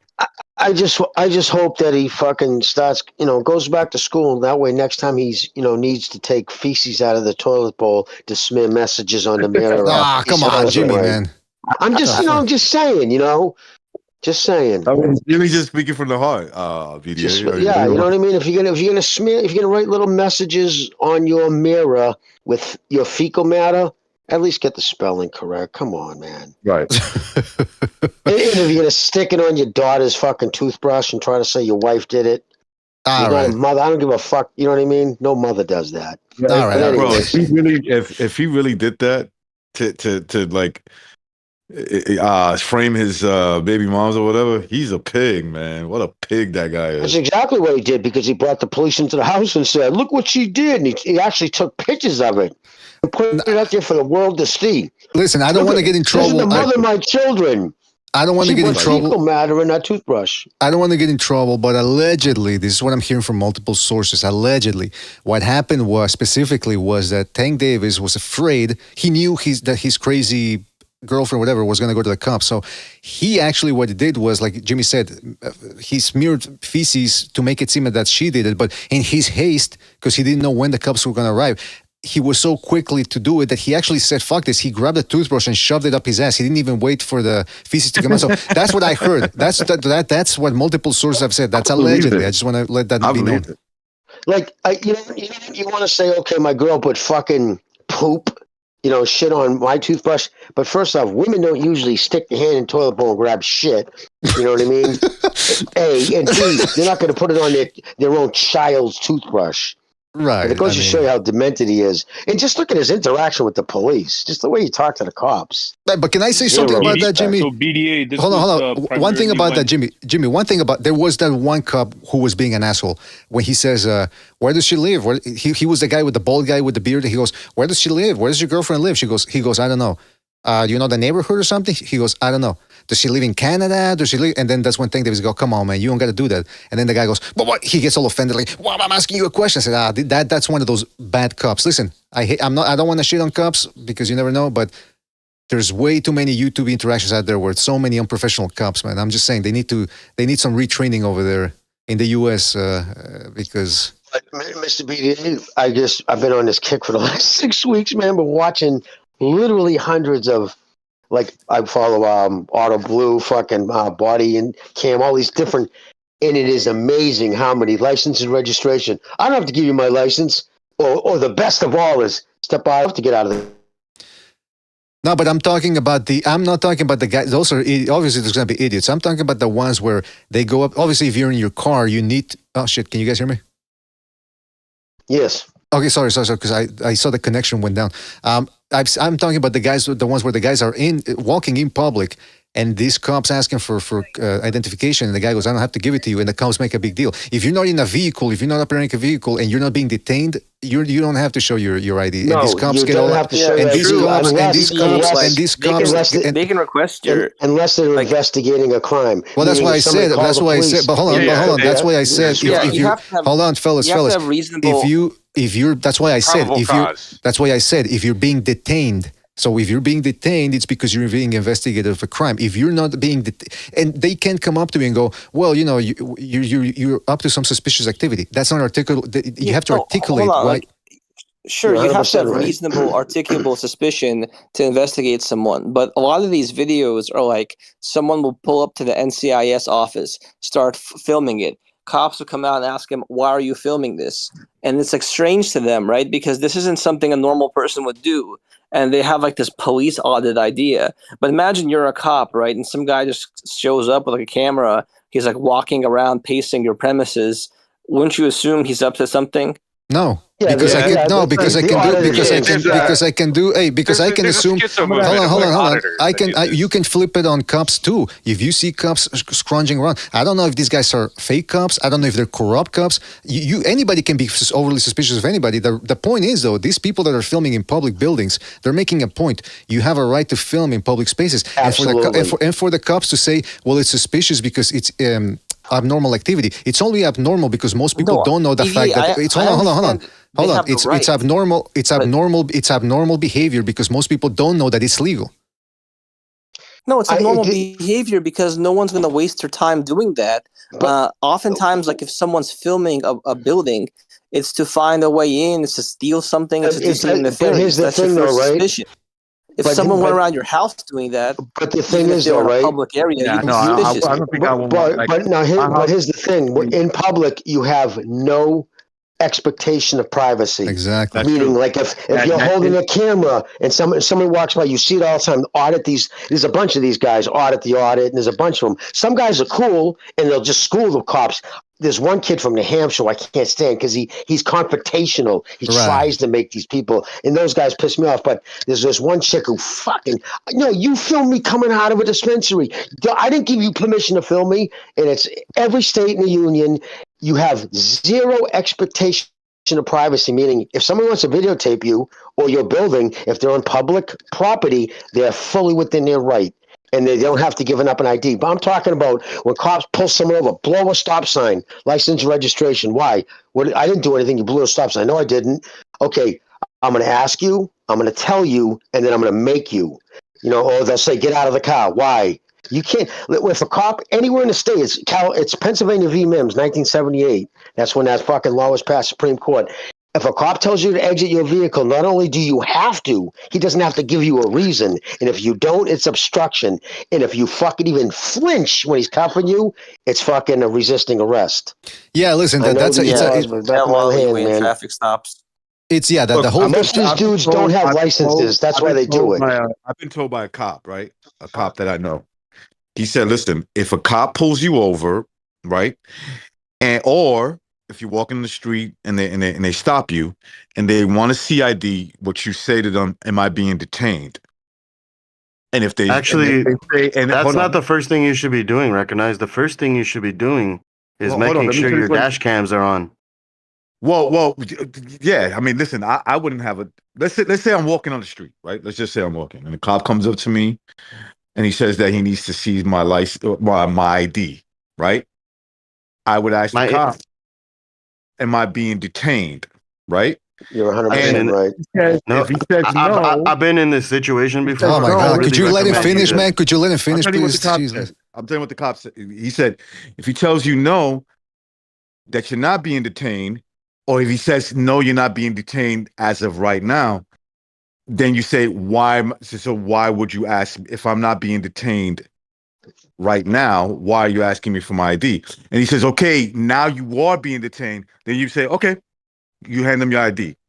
But now you got him by the balls because if he says first you're not being detained, first you're not being detained, meaning he's not investigating a crime, nor are you doing anything suspicious. He suddenly, just because you say no, you can have my ID then, and then he turns around and says you're detained. Now he's crossed his line. Now you got him by the short and curly. Here's the problem with your theory, though. You're making it seem like the cop is going to be ethical. But he says now you give him your ID, right? And then when they say when they read the they read the police report and they say, well, what happened originally, the transcripts are right there, right? Basically, because he's walking around with a body cam, and so you'll just repeat exactly what happened. You'll say, look, he pulled me over, I stopped. He said, can I see your ID? I asked him if I was being detained. He said no. And so why are you asking me for my ID? And then he said, "Well, now you are being detained." And then Dan said, "Okay, no problem." All right. Now listen, hold on. Let me just interject here because now it's turning into a completely different thing, though. Even after I scolded people for talking about the dollarization and all that, now I introduced the whole police thing. But hold on, before we go, you guys can continue this conversation in the open in the Discord, by the way. But we have to go, so let me just read a couple of super chats here, and then we shall end it. But shout out to hold on a second, it's loading up here. Shout out to Chris K, aka Undercover Agent, for his contribution with the super chat. He says, best 50-50 fight in modern era, Triple G Nello 2. How about you? I mean, it wasn't like, you know what? It's interesting. In the build-up to this fight, in the first episode of this week, I asked a question in the YouTube title. I said, are these guys too good to make a fight of the year contender? And indeed, yeah, they're too good to make an entertaining fight. It wasn't terribly entertaining, exciting, or dramatic. Shout out to Chris K again for his contribution with the super chat. He says, technical fight, neither guy tried to close the show. Well, I sort of disagree. I think Beterbiev did try to close it, but it was too little, too late. But yeah, he was a little bit too. He was too hesitant early on. Shout out to It Was All a Dream for his contribution with the super chat. He says, Turkey thinks Bivol won. Yeah, shout out to you, man. And for someone else who pointed that out on, I think it was Aldo too. Shout out to him for pointing. What? Oh, sorry. No, I'm sorry. I was talking to Mr. BDA. I forgot. I didn't mute. All right, no problem. Shout out to Matlacinca, who says, BDA prefers abrazos no balazos method of policing. He's saying that I prefer the hugs, no, not bullets method of policing. I know, I'm just, all I'm saying is there's a lot of misinformation from both sides. The cops are always paranoid, and I think, and then they get in their panties in a bunch when people are paranoid about them. It's like, oh, but we're the cops, you're supposed to trust us. Nah, man, we've talked about this on the Second Renaissance. There's no legal precedent for them, or obligation rather, that they have to risk their lives to protect yours. The whole protect and serve thing, there's a certain limit to that. So anyway, we're gonna talk. We can talk about that off the air on the open lines here. But shout out to everybody who joined us, all of you guys here on the panel. You guys made it fantastic and fun. Even though I was sort of stumbling sometimes to try to get you under control, but that's like Mayweather says, that comes with the territory. The other thing is, I want to give a big shout out to everybody that joined in the panel earlier, everybody that donated with the super chat. Of course, you guys are the best. Everybody in the chat, I'm talking about Dex, I'm talking about Unknown, Iron Templar, Eparokua, Dark Hay Dog, one of the initiated, Handsome Mechanic, Unknown, Handsome Mechanic, Danny Lopez, Tan Vakarian, Ed Soberians, SJW. If I forgot anybody, fellas, because we gotta go, but you guys know who you are. And again, this is the type of fight that is sensational and creates a lot of a lot of, I'm Green says, checking my comment on the stream to see if I'm muted. No, you're not muted, man.